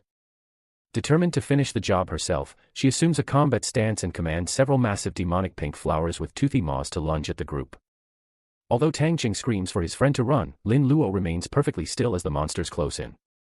He channels a new energy to trigger mental confusion, which allows him to disappear and reappear inches away from Xiaoman's face. She is taken completely off guard by a priest engaging in close combat, but reacts instinctively by charging her hands with dark energy. She strikes out with a lethal intent, and an explosion of tendrils appears to wrap around our boy, cutting into his body and causing a loud, pained scream to ring out. Xiaoman laughs hysterically, convinced that she has pulverized the boy and proven the superiority of her power. However, her laughter stops abruptly when she looks down to find that the mangled body at her feet is actually Ghost 27, not Lin Luo. Her own subordinate groans in agony, asking why she attacked him. Xiaoman looks toward the shadows and realizes she has been tricked by a sophisticated illusion. Lin Luo stands unharmed in the distance, watching her with a piercing and cold stare. This display of power leads Xiaoman to realize that Lin Luo is using high-level mind manipulation or dark priest control skills, concluding that he is absolutely not the D-rank professional he appears to be. Master Xiaoman realizes with growing frustration that she was completely outplayed by our boy since he used a clever feint to trick her. Enraged by the loss of her guard, she vows to eliminate the young priest and unleashes a massive surge of dark energy known as the Xian Woodkuan realm. Due to this powerful technique, a violent explosion lights up the sky, which Tang Qing and Lin Luo observe from a safe distance on a nearby cliff. Our protagonist remains perfectly composed while his friend worries about the scale of the attack. Tang Qing fears they will be exhausted just trying to evade such an intense skill, but Lin Luo calmly assures him that the woman will actually be the first to die. While Master Xiaoman laughs down at our hero and mocks him for seemingly having to scramble to survive, the ground beneath him continues to crack with energy. She challenges the boy to show his supposed arrogance, but her triumph is cut short when dark green veins and spots suddenly crawl across her skin. The cult leader is frozen in pure shock as she realizes she has been infected by a virus despite keeping a safe distance. Luckily, the small blue penicillin elf known as Little Green appears to trigger the Black Death outbreak. As the infection takes hold, Master Xiaoman collapses into a shadowy void with her consciousness fading, unable to comprehend how she was defeated. Tang Qing watches the high-level enemy fall in disbelief and asks what happened, to which Lin Luo notes that the woman was just as confused as he is. He then turns his attention toward the rising fire and smoke on the other side of the battlefield. Although he isn't particularly fond of the men in red glasses, he decides to help him since the fallen are their common enemy. Nearby, the man in red glasses is engulfed in a yellow flame aura while battling the gray beast, Wolf 13. He becomes furious when the beast seems distracted, but the wolf is actually trembling as a result of a sudden, intense pain in his stomach. Wolf 13 describes the sensation as a colossal flood about to burst forth, leading him to scream for a bathroom in total humiliation. With the monster being launched into the air by this biological crisis, the man is able to deliver a final red energy slash that clears the battlefield. The man calmly adjusts his sunglasses, satisfied with the victory. He then heads toward our hero's position to offer help, only to find that the strongest of the three fallen has already been dealt with. He becomes highly analytical, realizing it is bizarre for a student to kill such a powerful enemy, especially after witnessing the strange behavior of the wolf beast. When he asks about his class, Lin Luo simply replies that he is nothing special, just a priest. Meanwhile, two other professionals are running toward the site, exhausted from the effort. Seeing the dark mist dispersing, they assume Lin Luo has already been killed and prepare to avenge him. However, when they enter the clearing, they freeze in total shock at the sight of the defeated cultists. They recognize the fallen enemies as famous members of the Night Watch and cannot believe that such notorious villains have been taken down. Amidst the carnage, our boy stands calmly and asks the bewildered newcomers who they are. The female guardian shows her badge and asks for a report on what happened inside the mist. Instead of helping, the men from the Lien family dismisses the inquiry and walks away, leaving the two students alone with the officials. While Tang Qing is about to explain the truth, Lin Luo quickly steps in to cover his tracks. He maintains a calm smile and lies to the guardian, claiming they only survived because the Lien family protected them from the cultists. The guardians exchange a skeptical look because they find the story hard to believe, yet the female officer decides not to press for the truth. She lets the students go with a warning to stay indoors while the cultists are active. As the boys depart, the male guardian questions why they allowed such an obvious lie to pass. His partner explains that they cannot force information from a victim who refuses to speak, especially when their primary job is protection. Looking at the unconscious Master Shounen, she realizes that because the captive has epic-level backing, the case has become too dangerous for them to handle alone. This realization forces the duo to leave the scene immediately to report the escalation to the deputy city guard. Meanwhile, Tang Cheng is energized by meeting the authorities, which prompts our protagonists to reflect on the dual nature of the Guardians. While they serve as the kingdom's official military protectors, their power is also used to monitor and restrict the freedom of independent professionals. Because of this control, many powerful families harbor a deep resentment toward these agents. When his friend worries that the poisonous elder is still a threat, our boy reassures him that the city is a safe zone. He explains that while weak cultists might sneak in, the city's top defenders are more than enough to keep epic-level threats from entering. Tang Cheng remains unconvinced, pointing out that even a weak cultist is enough to crush a rookie. He notes that while Lin Luo is powerful enough to be fearless, others like Lian Yining are much more vulnerable. This concern prompts our protagonist to pull out his phone, and although he trusts the strength of the Lian family, he decides it is best to check in. He sends a message to the school flower asking if she reached home safely and mentioning the rumors of student attacks. She quickly replies that she is safe but becomes furious at the idea of the fallen targeting her classmates. After he reassures her that he is also perfectly fine, the scene shifts to the city's central command hall. The deputy city guard stands listening to a grim report from a masked subordinate. The official learns that 35 students were targeted in total, resulting in 7 deaths and several escapes by the enemy cultists. Although 7 deaths might seem like a small number compared to the entire student body, the deputy city guard is heavily burdened by the news as the fallen specifically target the most talented individuals. The report ends with the specific update on Lin Luo, noting that he was intercepted by Master Xiaoman's team. As our hero is safe and every enemy in his vicinity was completely wiped out, the elderly official is left staring with a very contemplative expression. The story continues at the stadium where the students gather for the individual challenge. Official announcements confirm a 2-round format, a 1-on-1 elimination phase to narrow the field, followed by a high-stakes defense match where the top 16 compete for a spot among the final 4 ring defenders. Lin Luo walks confidently toward the stage flanked by his loyal teammates. Tang Cheng is particularly energetic, encouraging the school flower to stay in the game. He feels a surge of confidence as his association with Lin Luo has propelled his rank into the upper tier of new professionals, making him feel safe from an early exit. Tang Cheng even points out that the top-ranked Dong Fang he is only at level 22, which is far below Lian Yining's current standing. This comment causes the girl to blush deeply and hold her temple in embarrassment as she realizes she is once again being labeled as a sister-in-law. Since our protagonist remains stoic and unbothered by the remark, she secretly feels a sense of relief and joy. The group is suddenly approached by Murong Xuan, a beautiful blonde woman who introduces herself to Lin Luo. After a formal handshake, she gets straight to the point and invites him to join her in raiding a newly discovered level 30 dungeon. She believes this is a perfect opportunity for 2 low-level elites to secure a first-time clearance and potentially find rare job transfer books. While she maintains a professional demeanor, she secretly imagines a romantic scenario where they bond over a campfire, hoping to develop a relationship that is more than friends. Unfortunately for her, Lin Luo rejects the offer flatly and without hesitation. He explains that since he has already completed his second job transfer, it is physically impossible for him to enter a dungeon with a level limit. This revelation leaves Murong Xuan pale and frozen in total disbelief. In this world, reaching level 30 and completing the second transformation signifies a move into the Black Iron realm, marking a qualitative shift from a rookie to a true professional. Higher tiers like Bronze, Silver, Gold, and Epic require reaching levels up to 500, and the fact that the boy has achieved his second form before the exams have even concluded is a feat that has never happened before. The tension escalates when Dongfang. He stomps onto the scene shouting that Lin Luo humiliated him by causing his pet dragon to urinate in public. He aggressively accuses our hero of trying to seduce his fiancée, but Murong Xuan quickly shuts him down, clarifying that her family never agreed to any marriage proposal. Dongfang he remains arrogant, insisting that no one else is worthy of her. Soon after, Yang Haoran joins the confrontation, getting right in our protagonist's face. He dismisses Lin Luo's team victory as the result of despicable tricks and vows to make him kneel in front of Lian Yining during the arena match.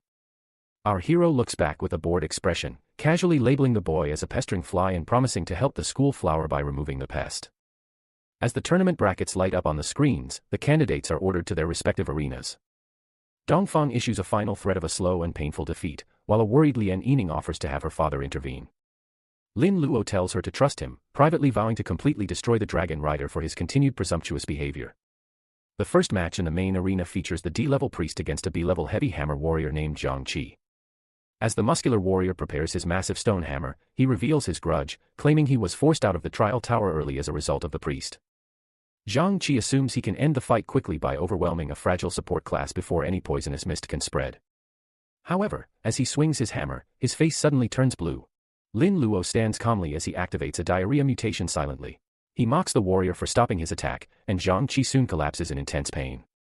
Unable to control his biological urges, the scene turns horrific as Zhang Qi begins to vomit green gas, creating a stench so foul that Tang Cheng and the other students are forced to cover their noses.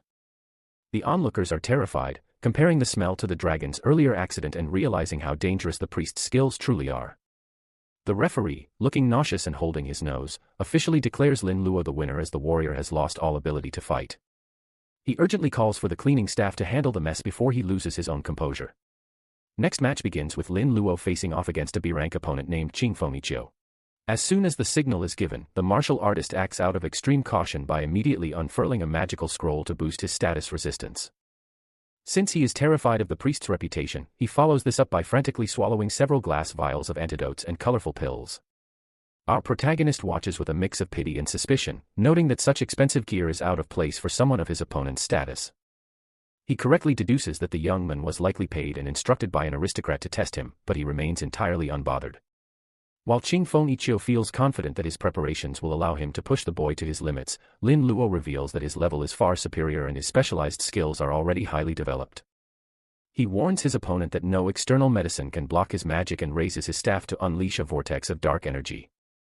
As the power strikes him, the martial artist's skin turns a sickly yellow. Despite the scrolls and potions, his stomach fails him instantly. A massive, explosive eruption of green fluid and gas fills the arena, forcing the crowd to shield their faces in horror. The biological hazard is so intense that some students are forced to use gas masks to survive the stench. The match ends with workers desperately pouring buckets of liquid freshener across the floor to clear the air. This second display of biological warfare causes the spectators to turn into an angry mob. They head toward the official boxes, demanding that these disgusting skills be banned for causing environmental and eye pollution. Inside a private balcony, the masked female guardian informs the deputy city guard of the public outrage and mentions that the Dongfang family has officially requested a ban. Surprisingly, the deputy city guard agrees to the restriction immediately. He isn't doing this to be fair, but rather as he knows the boy defeated powerful cultists and wants to force the young priest to reveal the more lethal abilities he is hiding. The announcer declares the official ban on the diarrhea-inducing skill, prompting cheers and mocking gestures from the students who believe Lin Luo is now powerless. Our boy looks on calmly, noting that since they didn't appreciate his gentle methods, he will have to switch to something much more ruthless. The next match is quickly announced, pitting him against the arrogant Yang Haoren. In the preparation area, Dongfang, he provides his lackey with high-level defensive equipment and resistance pills. He coldly instructs the magic swordsman to force the priest to show his full strength, even suggesting that if Lin Luo dies from serious injuries in the ring, it is simply a normal part of competition. Dongfang, he admits to his teammates that he views Yang Haoren as nothing more than a disposable stone to test the waters. Back in the ring, Yang Haoren lunges forward with a massive sword wreathed in flames. He mocks the priest, claiming that without his one-band trick, a support class is nothing against an A-rank magic swordsman. He unleashes a colossal wave of fire that consumes the center of the arena, yet our protagonist remains perfectly unharmed behind a blue barrier. Feeling frustrated, the swordsman switches his stance to combine ice and fire, creating a massive elemental explosion that slams into his target. The crowd is impressed by this dual elemental display, assuming a priest could never defend against such power. Luckily, the magical smoke clears to show Lin Luo completely untouched. He tells a stunned Yang Haoren that it is finally his turn for a beating, and expands a ritual circle beneath him. At first, the swordsman thinks his equipment saved him given that nothing seems to happen. However, his face suddenly twists as an unbearable sensation takes hold. He drops his sword and begins frantically scratching at his legs and groin, screaming that it itches like crazy. Lin Luo looks down with a judgmental gaze, informing his opponent that this is just one of his many specialized skills. He raises his staff, which is now wreathed in a sinister flame, as he prepares to unleash the full effects of his new arsenal, specifically the outbreaks of gonorrhea and syphilis, to show the swordsman a version of heaven he will never forget. Due to the debilitating mutations Lin Luo inflicts on him, the young man frantically scratches at his own skin, while dark wisps of energy swirl around his body. The surrounding crowd watches in a state of absolute horror, noting that he is actually beginning to bleed from the intensity of his own scratching. As he reaches a breaking point, Yang Haoren desperately gathers a sharp, freezing blue energy in his hand to encase his lower body in a thick layer of frost. The protagonist watches this move with a casual look, realizing his opponent is attempting to numb the unbearable itching and pain through self-freezing. He mockingly questions if the boy is worried about causing permanent damage to himself with such a reckless tactic, which only drives the swordsman into a blind, murderous rage. The boy begins walking slowly toward his trembling foe, pointing out that freezing an area only weakens the symptoms, rather than eliminating the source of the problem. To end the struggle, Lin Luo reaches out his hand to summon a red skeletal phantom behind his target. Since he triggers a pain intensification technique, the sudden surge of agony is too much for the already weakened swordsman to handle. Yang Haoren collapses face first into the dirt and loses consciousness, leading the officials to immediately declare Lin Luo the winner. The scene shifts to a medical room where a masked doctor stands over the fallen student. Based on the advanced state of the infection, the doctor assumes the young man has been living a reckless lifestyle to cause such a severe deterioration. A pale Yang Haoren pleads for his future, but the doctor provides a cold, professional diagnosis. As no amount of healing magic can reverse the damage, the only way to save his life is through a total surgical removal. Paralyzed by horror, Yang Haoren eventually whispers his consent for the procedure. Back at the stadium, Dong Feng holds a phone to his ear with a grim expression. His teammates watch in shock as he learns that his subordinate's condition is incurable and has resulted in a permanent castration. This news causes a wave of haunting fear to spread through the group of students.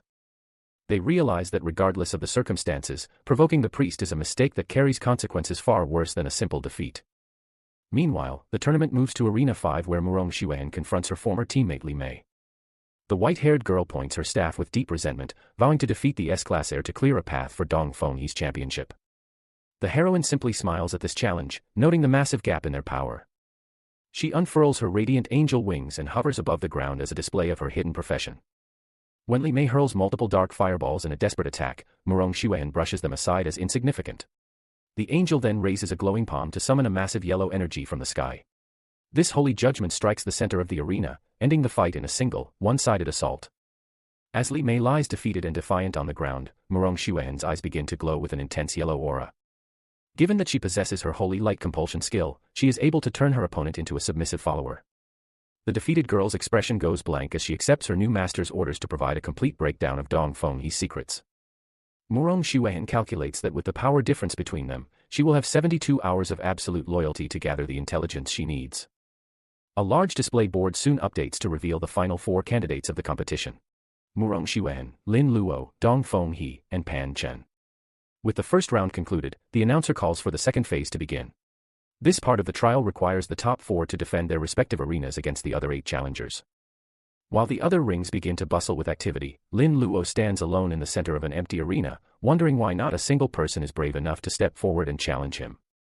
Since his previous methods appeared so brutal, a group of students in the stands shouts and gestures angrily, claiming his skills are too dangerous and should be banned. Lin Luo remains thoughtful and simply ignores the noise, privately realizing that the crowd is likely reacting to the permanent injury he inflicted on Yang Haoren. He concludes that his previous opponent was simply too fragile to handle the abuse of his mutated magic. Luckily, the shouting is interrupted when a new challenger named Feng Yuan steps into the arena. This young man identifies himself as an A-class forbidden spell mage and declares he is not afraid of the priest's perverted attacks as he can block them out. Feng Yuan immediately assumes a casting stance, surrounding himself with multiple rotating magical barriers and circles. He claims to be invincible within a 3-inch radius by using a technique to empty his senses and resist everything. This leads to the manifestation of an earth prison, which creates a massive vortex of energy and rocks that traps Lin Luo in the center of the ring. Our boy remains standing behind his own barrier, watching the mage with a bored expression. Due to Feng Yuan stacking so many defensive shields while attacking from a distance, the young priest mocks him for being terrified. The mage continues to strain as he channels more power, insisting that a forbidden spellcaster could never be afraid of a mere support class. He raises his hands to summon a massive web of lightning that strikes down toward the dome protecting our hero. The onlookers watch in awe, noting that Feng Yuan is releasing 3 high-level moves at once, including defense, control, and attack. Strangely, the lightning crashes harmlessly against Lin Luo's penicillin antibody shield. While the audience worries he might be struck, our protagonist stands tall and decides it is finally time to make his move and show the difference in their levels. He notes that a level 20 mage has no hope of breaking the defense of someone much stronger. As Feng Yuan attempts to cast a 5-element spell, his expression suddenly turns blank. With the Alzheimer's mutation, he completely forgets the sequence of his magic. This opening allows the penicillin elf to appear above the mage and trigger a skin explosion. A massive blast of green energy tears through Feng Yuan's position, leaving the audience in total confusion as their favorite suddenly explodes. Lin Luo stands over the charred and smoking body of his opponent, jokingly asking why he fell down before the fight even truly started. Although the mage tries to struggle back to his feet and considers using a forbidden skill with a heavy price, the weight of the situation eventually forces him to reconsider. He looks at the fate of Yang Horan and decides that his life is more important than a game. Feng Yuan drops his head and raises a hand in surrender, officially yielding the match. Following this victory, no one else is brave enough to challenge Lin Luo, allowing him to easily defend his title until the end of the round. Murong Xuan, Dong Fenghe, and Chen Ping'an also advance, setting the stage for the final championship. High above the stadium, the deputy city guard watches with a cunning smile, wondering how many tricks the young priest is hiding. He imagines the shocked faces of the elite families if a lowly priest actually manages to walk away with the World Wonder Prize. However, a new threat emerges as a dark, hooded figure watches Lin Luo from the shadows. This mysterious elder reveals that he has possessed a garbage body to avenge his niece. And he hopes the boy will provide a worthy challenge. Meanwhile in the back rooms, Feng Yuan stands before his master, Dong Fenghe. The dragon rider is furious at the surrender, but the mage explains that it was impossible to break the priest's defense. He suspects that Lin Luo is at least level 30, and has already completed his second transformation as a result of the massive experience gained from the Black Death Plague. This realization forces Dong Fenghe to admit that he must treat the upcoming fight like a boss battle. As the sun sets, Lin Luo walks through the city with Lian Yining and Tang Cheng. The school flower is downcast as she lost her match, but our hero reassures her that she only lost to Murong Xuan due to a profession gap. When he asks why she chose such a difficult opponent over someone like Chen Ping'an, she huffs in anger. She secretly recalls that Murong Xuan tried to recruit him earlier, and she couldn't stand the idea of losing to a romantic rival. Lian Yining eventually says goodbye and heads toward her home, leaving the two boys alone. Tang Cheng remains energetic and encourages his boss to take first place so they can all celebrate with a massive meal. Suddenly a voice calls out to them from behind. They turn around to find their instructor, Li Yu, who explains that she has something important to discuss. Since Lin Luo achieved the highest marks in the recent exams, the teacher informs him that he is expected to give a presentation to the younger students. Our boy is immediately skeptical of this request, sensing that something feels off about the situation. He attempts to decline and head home to rest, but the instructor remains persistent, even offering to write the speech for him or treat him to a meal to secure his cooperation. The conversation is suddenly cut short when multiple hooded figures descend from the sky, blocking the crosswalk. Recognizing the threat, the teacher identifies them as members of the fallen cult and immediately conjures a water barrier to shield the boys. She urges them to run and grabs Lin Luo's hand to pull him away at high speed. However, our protagonist abruptly stops and yanks his hand back with intense suspicion. He realizes that this person cannot be his teacher, as the real Li Yu is incapable of using an instant cast skill of that magnitude. He demands to know who she really is and what happened to the genuine instructor. In response to being caught, the figure's body begins to distort and melt into a dark fluid while letting out a malicious laugh. The skin of the teacher tears away to reveal a man in a dark cloak named Du Cheng. He mockingly explains that he destroyed the original Li Yu's soul and body to create his clone, describing her final moments with sadistic pleasure. This horrific revelation fills Lin Luo with pure rage, but the villain simply points a hand at him and vows to send him to the same fate. Du Cheng lunges forward with a dark aura, yet our hero is much faster than anticipated. By using an incredible burst of speed, he dodges the strike and reappears in his formal evil doctor attire. Our boy vows to kill the cultist, though Du Cheng remains unimpressed, believing the young priest's current strength is insufficient to back up such a threat. The standoff is interrupted by an explosion as 3 city guardians arrive on the scene to intercept the criminal. One of the guardians identifies Du Cheng as an S-class wanted criminal known as the Invisible Dark Beast. The villain reveals that his motivation for being in the city is a blood grudge, as he is the uncle of the defeated Du Xiaoman and the grandson of Elder Poison. He remains arrogant, claiming he will kill the protectors and use the power of the Dark Mist Lord to escape. One of the guardians asks Lin Luo for tactical details regarding his digestive debuff skills. Our protagonist observes the other well-known fallen members nearby and realizes the situation is unfavorable. He informs the guardian that his current abilities are single target only. The guardian instructs the boy to match her movements and control whoever is struck by his physical attacks. Lin Luo readies his staff, realizing that with the assistance of a proper combat class, he can utilize his mutated magic more effectively. The group leaps into the air to begin the counterattack. When a guardian strikes a fallen member with his sword, Lin Luo follows up with his energy. The targeted cultist is immediately overcome by intense internal agony, feeling as though his stomach is about to burst. Another enemy is hit and realizes with frustration that our boy's casting range is much longer than they had prepared for. While the Guardians praise the young priest for his support, Ducheng becomes enraged and insists that they have brought their own countermeasures. Suddenly, a massive horned elemental titan made of rock and earth rises. Lin Luo analyzes the battlefield and identifies the new threat as an elementalist. He realizes that since these enemies can turn their bodies into pure elements, they lack a functional digestive system, making his diarrhea-based mutations completely useless. Looking at the three monsters of ice, fire, and rock, our hero recognizes that these specific fallen were handpicked specifically to neutralize his known skills. He stands his ground, realizing he can no longer help his allies using his typical methods. Ducheng crouches low on the pavement in a feral stance, glaring at Lin Luo with a predatory grin while boasting that he is prepared specifically for this encounter. To back up his words, his body undergoes a monstrous bone-cracking transformation. He grows in size and sprouts purple fur, turning into a wolf-like night hound. The beast lunges across the alleyway with explosive speed, claiming that the priest's weird tricks are now useless. Our boy manages to dodge the attack at the last second, shouting a warning to his friend. As a result of the sheer pressure of the lunge, Tang Cheng is sent tumbling back and lands hard on the ground. Assuming he is outmatched, the panicked knight watches from a distance and urges our protagonist to be careful. Seizing the opening, the wind elemental giant swings a massive bandaged fist at our hero. Since the strike is too wide to evade, Lin Luo is forced to take the hit. Luckily, a crystalline dome known as the cold resistance antibody shield erupts around him to absorb the impact. Inside the translucent shield, the young priest breathes heavily amidst dust. Although the barrier held, he realizes the shock of the energy still reached his body. The giant mocks him, believing their countermeasures have rendered the boy helpless. Lin Luo remains undeterred, standing tall as a demonic red silhouette of the evil doctor manifests behind him. He explains that what they saw before was only a fraction of his true power.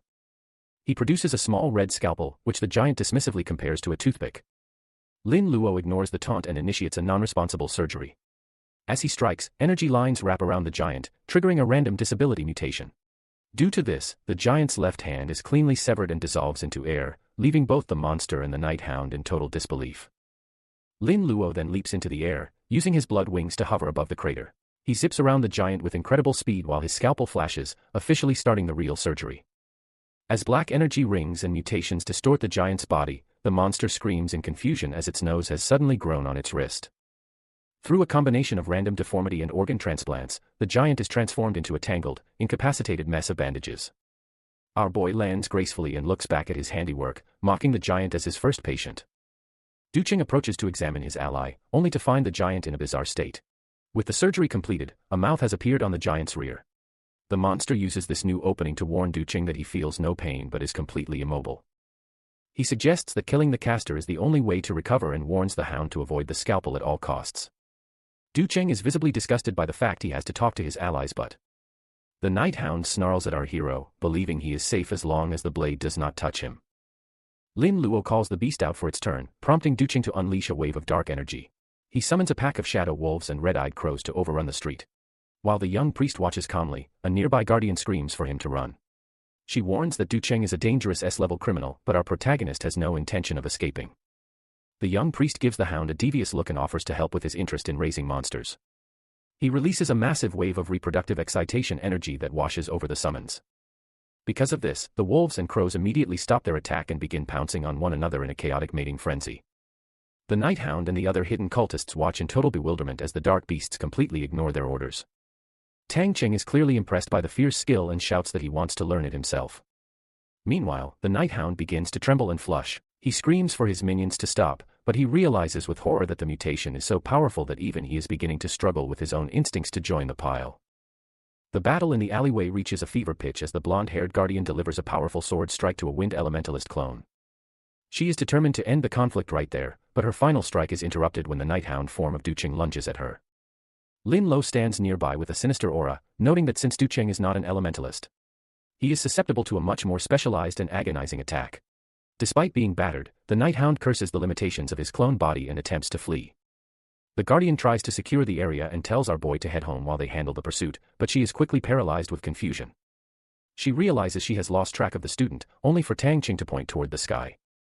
Using his black wings, the boy is already soaring at high speed to stay on the villain's tail. As Ducheng sprints through the air, he fumes over the failure of his mission and the loss of his elementalists. He plans to return to his original body to find a new way to crush the young priest. But his thoughts are cut short by a sudden, sharp pain. As Lin Luo has been following him the entire time, the villain begins to suffer from a stack of mutated debuffs. His stomach feels like a flood is erupting, his blood begins to boil, and an unbearable itching takes over his lower body. The young priest floats majestically above him, surrounded by floating skill banners representing double applications of diarrhea, blood fever, and various debilitating infections. Beside him, the penicillin elf begins to glow with cyan light as Lin Luo explains that the pain is actually being quadrupled thanks to his companion's assistance. He unleashes a final, massive explosion of energy that consumes the trembling wolf beast. The night hound clone lets out an agonizing scream and disintegrates into dark particles, promising revenge just before being completely obliterated in a plume of smoke.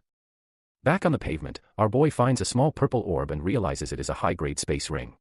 As these are typically reserved for professionals above the gold realm, he recognizes it as far superior to his standard backpack and claims it as loot. He also discovers a dark pearl on the ground just as the guardians arrive. The blonde guardian is in total awe of the kill, admitting that the priest might even be a match for her in a fight to the death. She identifies the dark pearl as a dark beast pearl, a rare artifact dropped only when a mother beast dies. She explains that it contains energy similar to a dragon crystal and was likely the source of Du Chang's control over monsters, though she notes it is only useful for very specific professions. While she considers it useless for ordinary people, Lin Luo decides to keep it due to its high monetary value. The Guardian then expresses her gratitude for his help and extends an official invitation from Deputy Chief Guo Shou for Lin Luo to join their ranks. She lists numerous benefits, including official status, waived university tuition, a house, and a steady monthly salary of 10,000 gold coins. However, the idea of being a civil servant with a boring desk job causes our protagonist to break into an awkward sweat. Preferring his freedom over being constrained by a government job, he politely declines the offer and asks the Guardians to convey his thanks to the Deputy City Lord. As the boys walk away, Tang Qing excitedly asks to learn the skill that makes beasts behave erratically, and Lin Luo promises to teach him later. The blonde Guardian is left stunned and slightly offended, noting that this is the first time a new professional has ever rejected such a stable and prestigious invitation. Meanwhile, as he walks through the streets, our protagonist examines his new space ring, wondering exactly what kind of treasures the fallen cultist left behind. Late at night, the Deputy City Lord and a blonde Guardian discuss their disbelief over Lin Luo's victory against the notorious Du Qing. The Guardian admits that our protagonist's biological mutations and the Black Death plague he unleashed in the tower were terrifying even to her. Unfortunately, despite her best efforts to recruit such a powerful talent, the boy refused the offer to join the Guardians. This refusal causes the Deputy City Guard to look up and question the reason behind such a choice. The Guardian explains that he claimed to value his freedom and disliked the restrictions of official service. However, she suspects the real reason is his perceived backing from the Lien family, especially since it is public knowledge that the daughter of that household is extremely close to him. The Deputy City Guard turns his head with a skeptical look, declaring it impossible for the Lien family to choose Lin Luo. He notes that they have a long-standing alliance with Nine Snake Island, one of the 7 emperors of the Deep Sea. Due to this high-stakes political connection, the Guardian asks if the head of the family, Lien Zheng, might have recognized our boy's potential and abandoned his Deep Sea allies to side with him. The Deputy City Guard dismisses this theory immediately, explaining that the Lien family's marriage alliances are calculated moves with specific purposes. He predicts that as a result of Lin Luo's defiant temper, the boy will likely clash with the Lien family sooner or later. As for the refusal of their invitation, he attributes it to a simple prejudice against the Guardians. He explains that their duty is to maintain national order, which often offends the interests of powerful families. As these big families only care about themselves, they use their control over the media to spread negative information about the Guardians. This leads many professionals to see them as a limit on freedom, unaware that without their protection, the weak would be oppressed and the system would collapse into chaos. Despite the tension, the Deputy City Guard remains determined to get our protagonist on their side as his victory over Du Qing proves he is the most talented professional available. When the Guardian suggests asking the prophet to check Lin Luo's past memories and attributes, the Deputy City Guard firmly shuts the idea down. He insists that the Guardians must maintain their own moral bottom line. Furthermore, given that the boy already views them with suspicion, such a violation of privacy would easily turn him into an enemy. He tells the Guardian that he will handle the situation personally and dismisses her. Once alone, he looks at a document containing the names of the Lien family and the Nine Snake Island. He recalls that Lien Zheng is an epic-level Lord of Storms, but his thoughts are interrupted by a sudden agonizing pain in his chest. He clutches himself in a struggle, thinking about how foreigners are invading while local families only fight for profit. He stares forward with an intense gaze, vowing that he won't let Lin Luo get caught in the crossfire again. Meanwhile, Lin Luo is in his room reflecting on the complex structure of the Fallen. He knows they are divided into many organizations based on which evil god they worship, with the Night Watch being one of the most powerful. Realizing he has started a never-ending battle by killing their members, he decides that thinking too far ahead is useless. He concludes that his only priority right now is becoming as strong as possible. He picks up the golden space ring he looted from Duching and decides to see what is inside. With several gold cards flying out, he realizes he is now filthy rich, as these are anonymous cards from the Adventurers Guild containing 1 million coins each. He continues to sift through the loot, finding dozens of orbs filled with rare materials like colorful python scales and jade dragon horns. Many of these top-quality goods are materials he hasn't even heard of before. Using the treasures, he notices a bone-like Sumera mask. The item description indicates it was made by a master of formations, but requires the user to wear it to understand its function. Our boy remains cautious, fearing that putting it on rashly might cause a dangerous mutation. So he decides to set it aside. Instead, he focuses on a black and red scroll for a skill called Bewitching. This psychic ability allows a user to control an opponent for a short time based on the gap in their mental energy. As soon as he learns the skill, it triggers a mutation into Stockholm Self-Deception Syndrome. This bizarre ability has a low probability of causing a target to become obsessed with the master, leading them to self-tame and become a compelled servant or slave. Lin Lo finds the mutation weird and slightly disturbing, recalling the mental illness from his previous life. He hopes the skill will be useful for the next day's tournament while wondering what kind of world wonder he might win for taking first place. The story moves to the stadium the next day, where the sea of students has gathered to watch the 4 strongest professionals compete in the semifinals. Tang Xiong runs toward our protagonist in a frantic state as he cannot find Lian Yining anywhere. Lin Luo checks his phone and sees that he hasn't received any calls or texts back from her. While Tang Qing worries about a kidnapping, Lin Luo dismisses the idea as courting death given the power of her family. He decides to message her aunt, Lian Qingper, but his investigation is interrupted by an announcement calling the contestants to the stage. Lin Luo walks onto the arena floor for his match against the Dragon Knight, Dong Fanghai. The crowd immediately notices that the massive red dragon across from him looks much larger and more menacing than it did during the earlier accident. Some students suspect that as the pet is bound for life, Dong Fanghai must have used his family's wealth to stuff the creature with expensive supplements. In the VIP booth, the deputy city guard observes that the Dongfang family is desperate for a win. His assistant, the blonde guardian, notes that the audience is mostly focused on Lin Luo as he is a rare commoner who has fought his way to the top.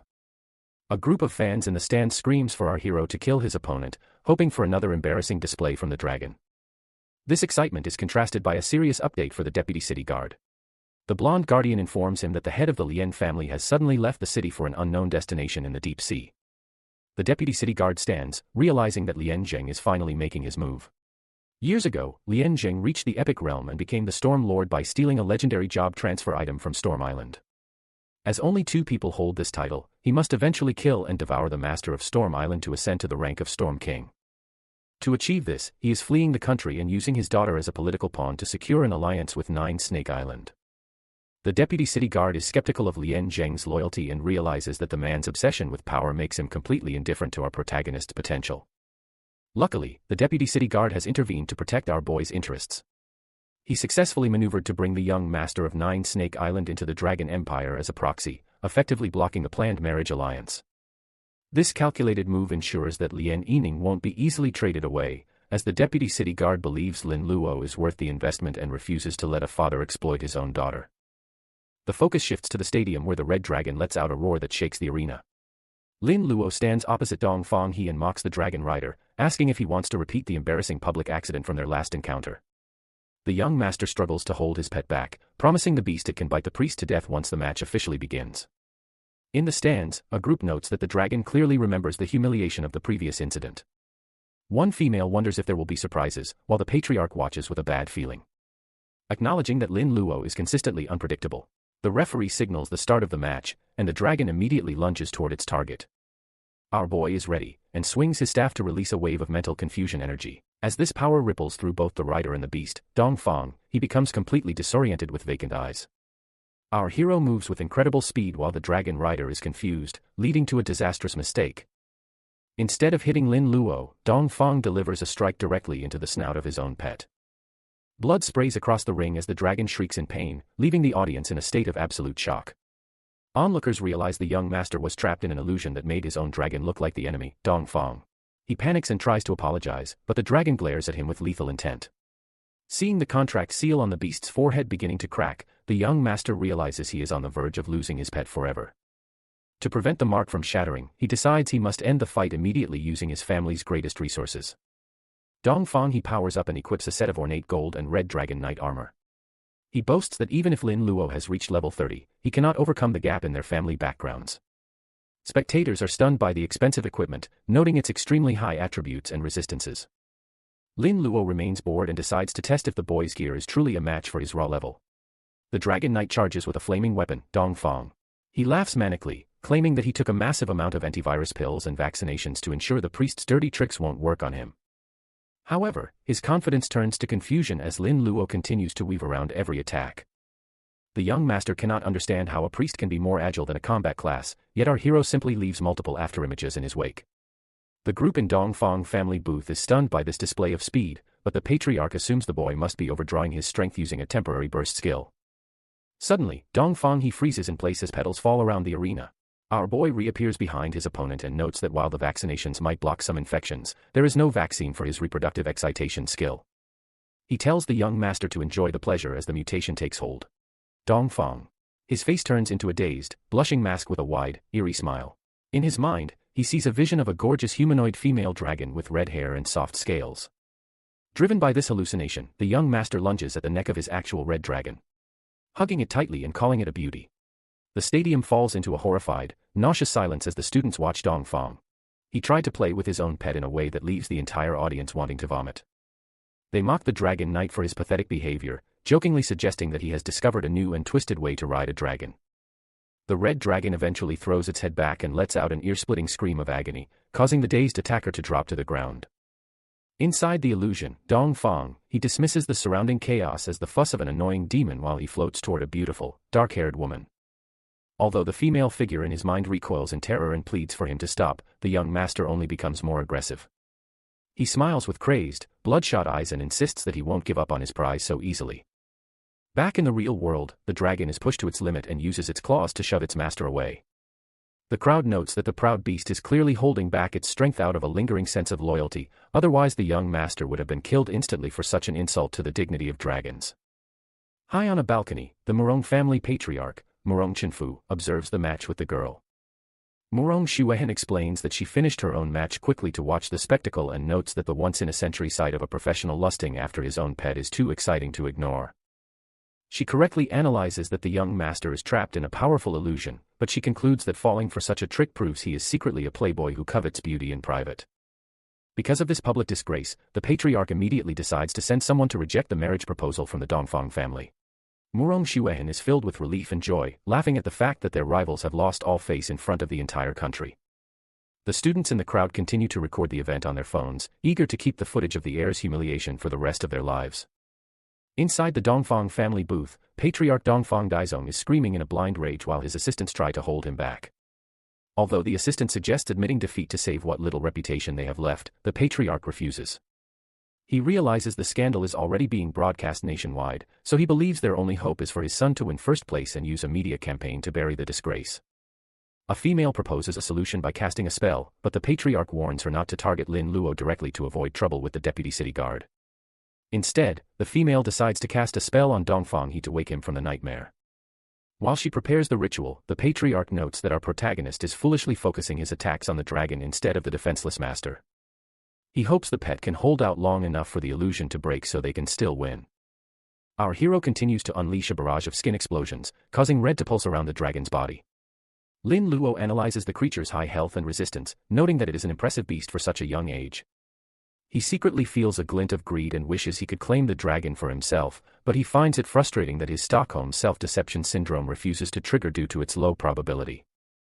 He decides to fight a little longer before resorting to more ruthless tactics to end the stalemate. Meanwhile, the hallucination reaches a peak of aggression. Dongfang, he begins to scream at the cowering woman in his mind, claiming his patience has run out and that no one can stop him from having her. He raises his weapon with a burst of red energy and swings down with everything he has.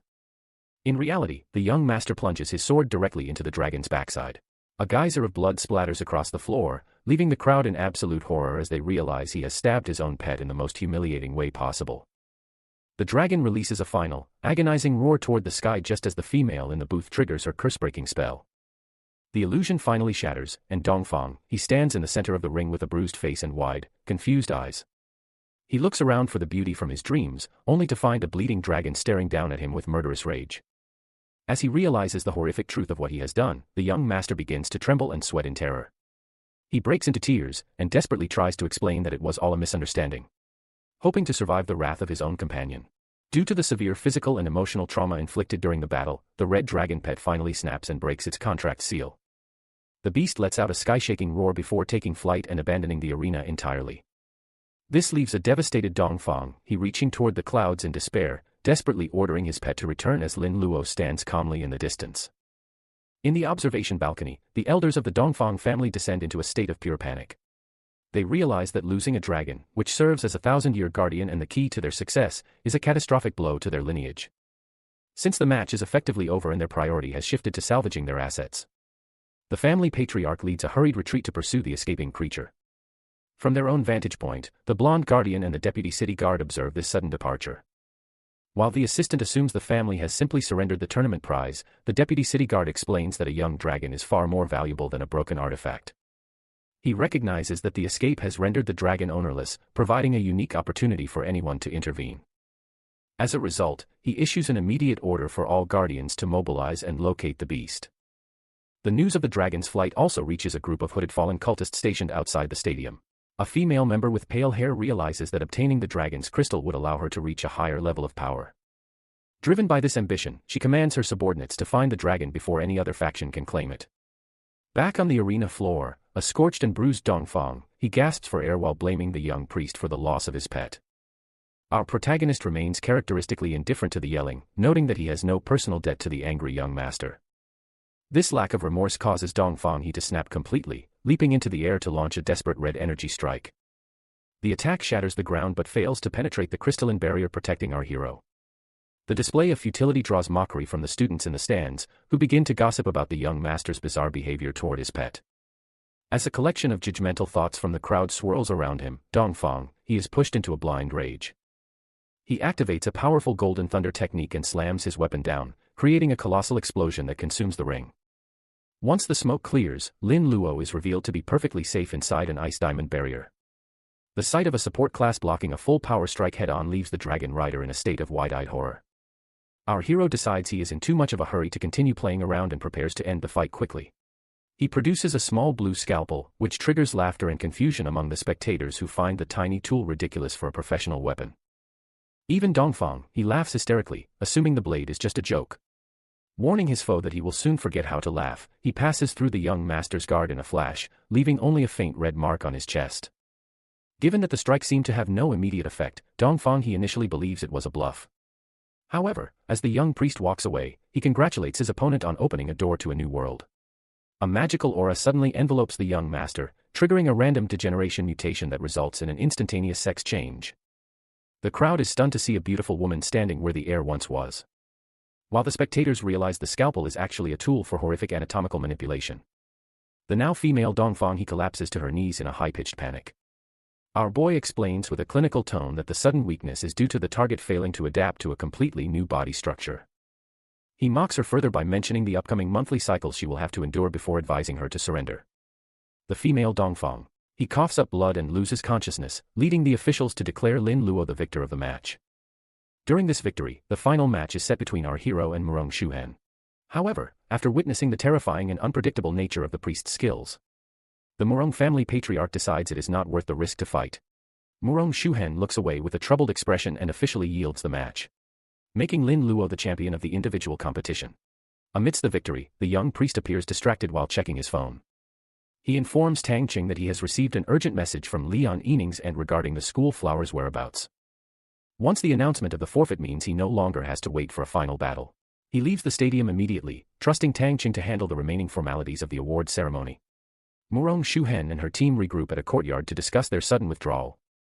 Her assistant is visibly confused and questions why they would abandon the chance to win a world wonder, but the girl calmly explains that she only had a 50% chance of victory and would have suffered heavy injuries regardless. She points out that the consequences of being hit by Lin Luo's skills are too high to risk, a sentiment her uncle Murong Chenfu agrees with. He realizes that even a victory would have ruined the family's reputation if their star heir were tarnished by the priest's bizarre mutations. Beyond simple safety, the girl reveals she values the potential of our boy and prefers to build a friendship rather than create a dangerous enemy. Her uncle watches her walk away, hoping Lin Luo truly possesses the value she believes he does. Meanwhile, the scene shifts back to the stadium where the announcer calls for the first prize winner to take the stage for a speech, but the crowd is left in confusion when Lin Luo fails to appear. Tang Qing steps forward to inform the officials that the guy had urgent business to attend to and requested his best friend to accept the honors on his behalf. The deputy city guard watches the substitution with a sigh, correctly guessing that Lin Luo is worried about Lian Yining. He decides to make an exception for the friendship and allows the ceremony to continue without the champion. Our protagonist is actually sitting in a peaceful tea house with Sister Qing to learn the truth about the school flower's disappearance. The aunt explains that given an urgent matter, Lian Yining's father has already taken her away to Nine Snake Island in the Starry Sea. Although they are expected back in 2 months, Sister Qing hands over a letter since the remote island has a disordered magnetic field that blocks mobile signals. Our boy is skeptical of the sudden departure, feeling as though the girl is being treated like a child, but he opens the envelope to find a handwritten note.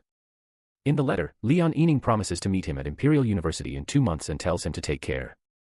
Lin Luo senses there is more to the story and asks if the girl is in trouble, but a regretful Sister Qing insists she can say no more and must leave immediately. As he turns to walk away in frustration, the aunt softly admits she lied about the circumstances but reassures him that the girl's love for him is genuine. Later that night, the young priest walks alone through the moonlit streets, analyzing the situation. He recalls that Nine Snake Island is a powerful, semi-independent force located far out in the Starry Sea, and he wonders how a mainland family like the Leons could be so deeply involved with them. This train of thought is interrupted when a golden energy pulses from his storage space. He pulls out the Sumera mask he looted from the fallen cultist and discovers it is causing trouble despite not being touched. A transmission screen appears in the mask's eye sockets, revealing urgent messages from the Night Watch. One operative is requesting immediate help at Pale Canyon, while another reports that the escaped Red Dragon has been found and is currently being contested by the Guardians. Realizing the mask is actually a sophisticated communication device, our hero decides to put it on to investigate further. A surge of dark red and black energy erupts as the mask identifies him as operative number 872. This grants him access to a virtual plaza and a teleportation function. Since he has been coveting Dongfang, his dragon pet for a long time, he realizes this is a perfect opportunity to intervene while the various factions are distracted. Elsewhere, the consequences of the tournament are laid bare at a medical facility. The former dragon knight, Dongfang He, is now in a female form and lying in a recovery pool, whispering about her lost pet. Her father, Patriarch Dongfang Daizong, consults with doctors who explain that while her physical wounds have healed, she has suffered severe mental trauma. More shockingly, the doctors confirm that the transformation is total and permanent. The young master is now physiologically a woman. When the patriarch suggests a transplant to continue the bloodline, the doctor clarifies that such a move would not preserve the family's true DNA. The patriarch's reaction is cold and ruthless. He declares that if the bloodline cannot be continued through his child, he will simply father more sons. He dismisses the now female Dongfang He as a tool for a strategic marriage alliance, suggesting that some aristocrat will surely be interested in her unique situation. The girl sits up in her bed and screams in a terrified fury, refusing to accept her new life or the prospect of marrying a man. Her father remains unforgiving, reminding her that she is nothing without the dragon pet the family raised for her. He uses his magic to bind her, ordering his staff to keep a close eye on her so she can be squeezed for her remaining political value. This grim moment is interrupted when an assistant arrives with news that the dragon pet has been located in Pale Canyon, where a battle is raging between the Night Watch and the Guardians. The patriarch immediately orders a full-scale deployment to retrieve the beast at any cost. As the family leaves to join the hunt, the female Dongfang He sits in her bonds, gritting her teeth in despair. She realizes the cruelty of her family means she will be discarded unless she can reclaim her power. Driven by a desperate need for survival, she vows to make the dragon recognize her as its master once again to turn the tables on those who would use her. Meanwhile, Lin Luo arrives in a desolate canyon through a portal, disguised by a horned mask that earns him immediate respect as a high-ranking senior. Realizing the mask provides a powerful cover, he maintains his composure and demands a report. The subordinates reveal they are battling the Guardians under orders to recapture the young dragon, but the mission has stalled due to the heavy resistance. Our hero begins walking calmly toward the sounds of the struggle to investigate for himself. He soon arrives at a crater where the red dragon is pinned to the ground by heavy iron chains and trapped beneath an energy dome. The area has become a chaotic battlefield filled with a violent clash between the Night Watchmen and the Guardians. Lin Luo hides behind some foliage to observe the three-way struggle, noting that the intensity of the fight is a direct result of the dragon being an ownerless prize. While scanning the combatants, his gaze shifts as he spots a familiar face among the Guardians. Identifying the blonde officer Zhao Qiqing in the thick of the fray. Zhao Qiqing is currently locked in a fierce duel with a silver-haired Night Watchman elder named Chai Feng. The elder mocks the Guardian for trying to snatch the beast, insisting that her organization found it first. To end the argument, Chai Feng unleashes a flame dragon claw that slams into the blonde officer that sends her reeling. Zhao Qiqing is left slumped on the ground, wounded and panting, while the elder stands over her with cold contempt. She points out that they were equals 5 years ago but claims she has become useless because her status as a guardian forces her to protect the weak. Chai Feng attempts to recruit his former rival, urging her to join the Night Watch and abandon her sense of order to find true success. Luckily, the officer remains undeterred and looks up with eyes burning with fierce defiance. She argues that strength without a purpose makes a person nothing more than a living corpse, even if that purpose is what holds her back. This rejection turns the elder's expression murderous, and she ignites dark flames in her palm. She fires a concentrated blast of dark energy containing a magical spearhead directly at the defenseless woman to end her life. Suddenly, an arrow from above intercepts the attack midair that leaves Chai Feng looking up in surprise. Dongfang Daizong stands nearby, having arrived with his own forces to reclaim what he considers the Dongfang family property. The elder mocks this claim, insisting that an ownerless creature belongs to whoever is strong enough to grab it first. As Zhao Qiqing shouts for her not to ignore her, Chai Feng leaps back into the fray and unleashes an elemental explosion. This massive wave of energy blasts back the Guardians and the Dongfang professionals simultaneously while the elder laughs at their collective weakness. Watching from the shadows, Lin Luo analyzes the elder's power. He realizes that Flame Dragon is incredibly formidable for maintaining the upper hand while being outnumbered. This observation makes him realize that if his previous opponent, Du Cheng, had been in his prime, the outcome would have been fatal. Our protagonist remains perfectly still, deciding that it is best to wait for an optimal moment to intervene rather than making a dangerous, sudden move.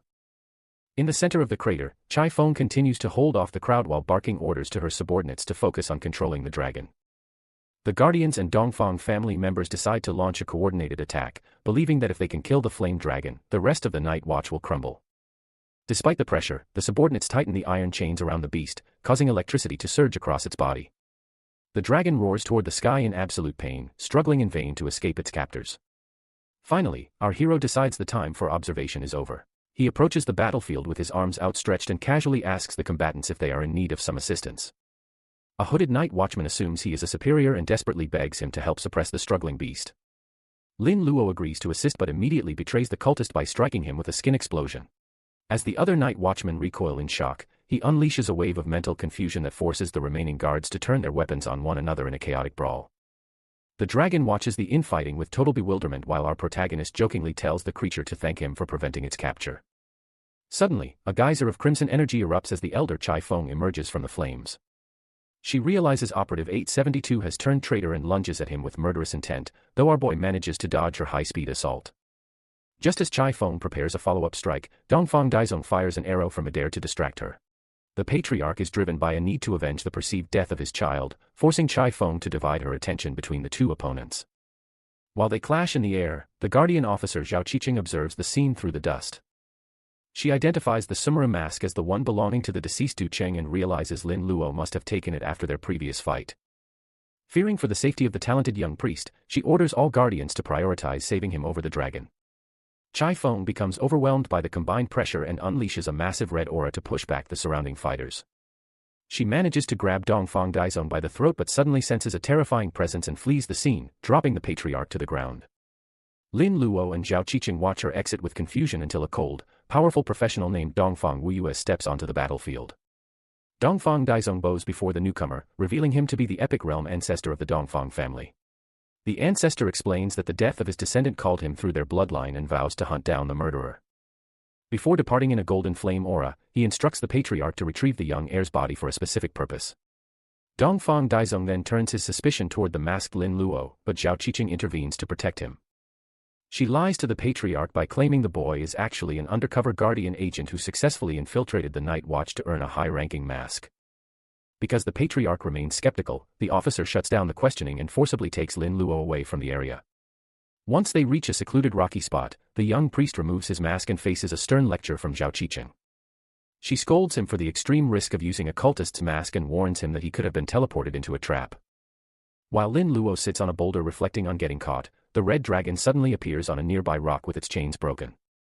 Zhao Qiqing is confused as to why the beast followed them, but our protagonist smiles warmly because he realizes the dragon came specifically to see him. Meanwhile, Dongfang Daizong stands in the desolate canyon looking at a crystalline coffin with a bewildered expression. He cannot understand how his son escaped the binding of his skill. He recalls providing the boy with a resurrection tool years ago, yet the lack of magical residue in the air confirms that no rebirth occurred and the young master is truly dead. This confusion is interrupted by a ring from his mobile phone. Upon answering, he receives a panicked report from a subordinate stating that the young master committed suicide and cannot be found at the designated resurrection point. Dongfang Daizong realizes his son made a desperate tactical choice to use death as a means to break his father's control, all for the sake of the dragon pet. Nearby, the red dragon looms over Zhao Qiqing and Lin Luo. The female guardian warns our boy to be cautious, as an ownerless dragon is extremely dangerous. Especially one that likely holds a grudge against him. Lin Luo remains calm while looking into the beast's intense eyes, noting that it doesn't seem to have ill intentions. As he reaches out to touch the dragon's snout, the creature responds with a low rumble rather than aggression. He feels a strange connection forming, which the system confirms as the successful activation of Stockholm self-deception syndrome. He notes that while the skill has been triggered, it lacks an immediate effect and will take time to fully manipulate the target's psyche. Zhao Qiqing watches this interaction with sweating disbelief. She cannot fathom a dignified race like a dragon currying favor with a human. Our boy dismisses her shock by jokingly claiming the beast is obsessed with him. This prompts the guardian to urge him to sign a formal contract immediately to secure the prize. She offers to gift him a contract item, but Lin Luo produces a stone tablet that he obtained from a previous boss fight. Zhao Qiqing is stunned to see a top-level Styx contract in the hands of a rookie. Once the stone pulses with energy, a system notification confirms the contract is successful. Our hero proudly claims the dragon as his own, leading the guardian to reflect on the historical birth of a dragon priest. Lin Luo opens the dragon's status panel and is shocked to see that the level 22 flame dragon possesses attributes far superior to level 50 silver class bosses. Zhao Qiqing explains that these high stats are a result of the Dongfang family stuffing the creature with rare elixirs to prepare it for combat. Since the name Red Dragon feels too formal, our boy decides to call her Crimson. The dragon purrs in agreement, allowing him to leap onto her back. While he prepares to fly, Zhao Qiqing calls the deputy city guard to report that the dragon has officially made a contract with Lin Luo. In an office, the deputy city guard shouts in astonishment upon hearing that the dragon is now being mounted by Lin Luo. After confirming the details, he realizes the situation has become a long-term strategic problem, for the Dongfang family will do anything to recover their lost asset. Zhao Qiqing points out that Lin Luo lacks a special pet space to hide the dragon, meaning they will be discovered if they return to the city openly. As a result, the deputy city guard instructs her to take the boy and the beast to a remote base in the Black Steel Mountains for temporary housing. The scene shifts to a hall where the epic professional Dongfang Wuyue stands before a trembling Dongfang Daizong. The ancestor is snarling with disgust as the killer escaped and the family has suffered a massive humiliation. When the patriarch attempts to offer comfort by promising to continue the bloodline, the ancestor dismisses him, claiming he can handle that himself. His primary concern is the lost dragon, and he calculates that, given its young age, they can recapture and tame it. He orders the patriarch to use the young master's corpse to activate a secret search method to gain the upper hand in the hunt. In a desolate landscape, a wounded and bloodied Chai Feng curses the Dongfang family and the traitorous operative 872. A shadowy silhouette representing the Lord of the Dark Mist appears behind her, revealing that he saved her from certain death.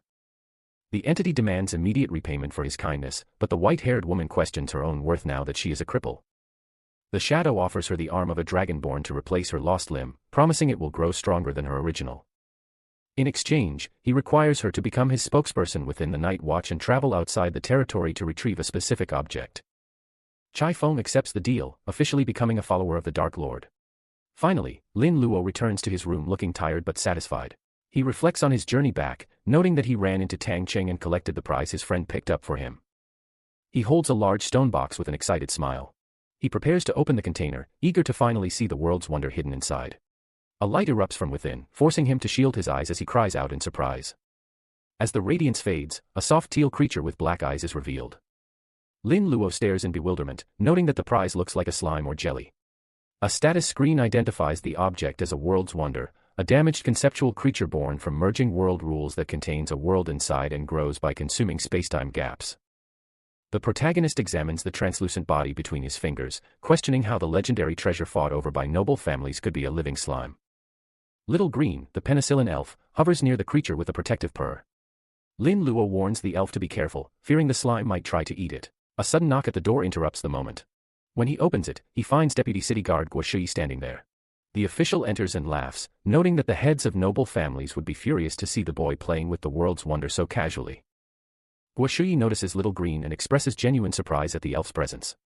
To appease the wary creature, the old man offers a small yellow crystal, which the elf eagerly eats.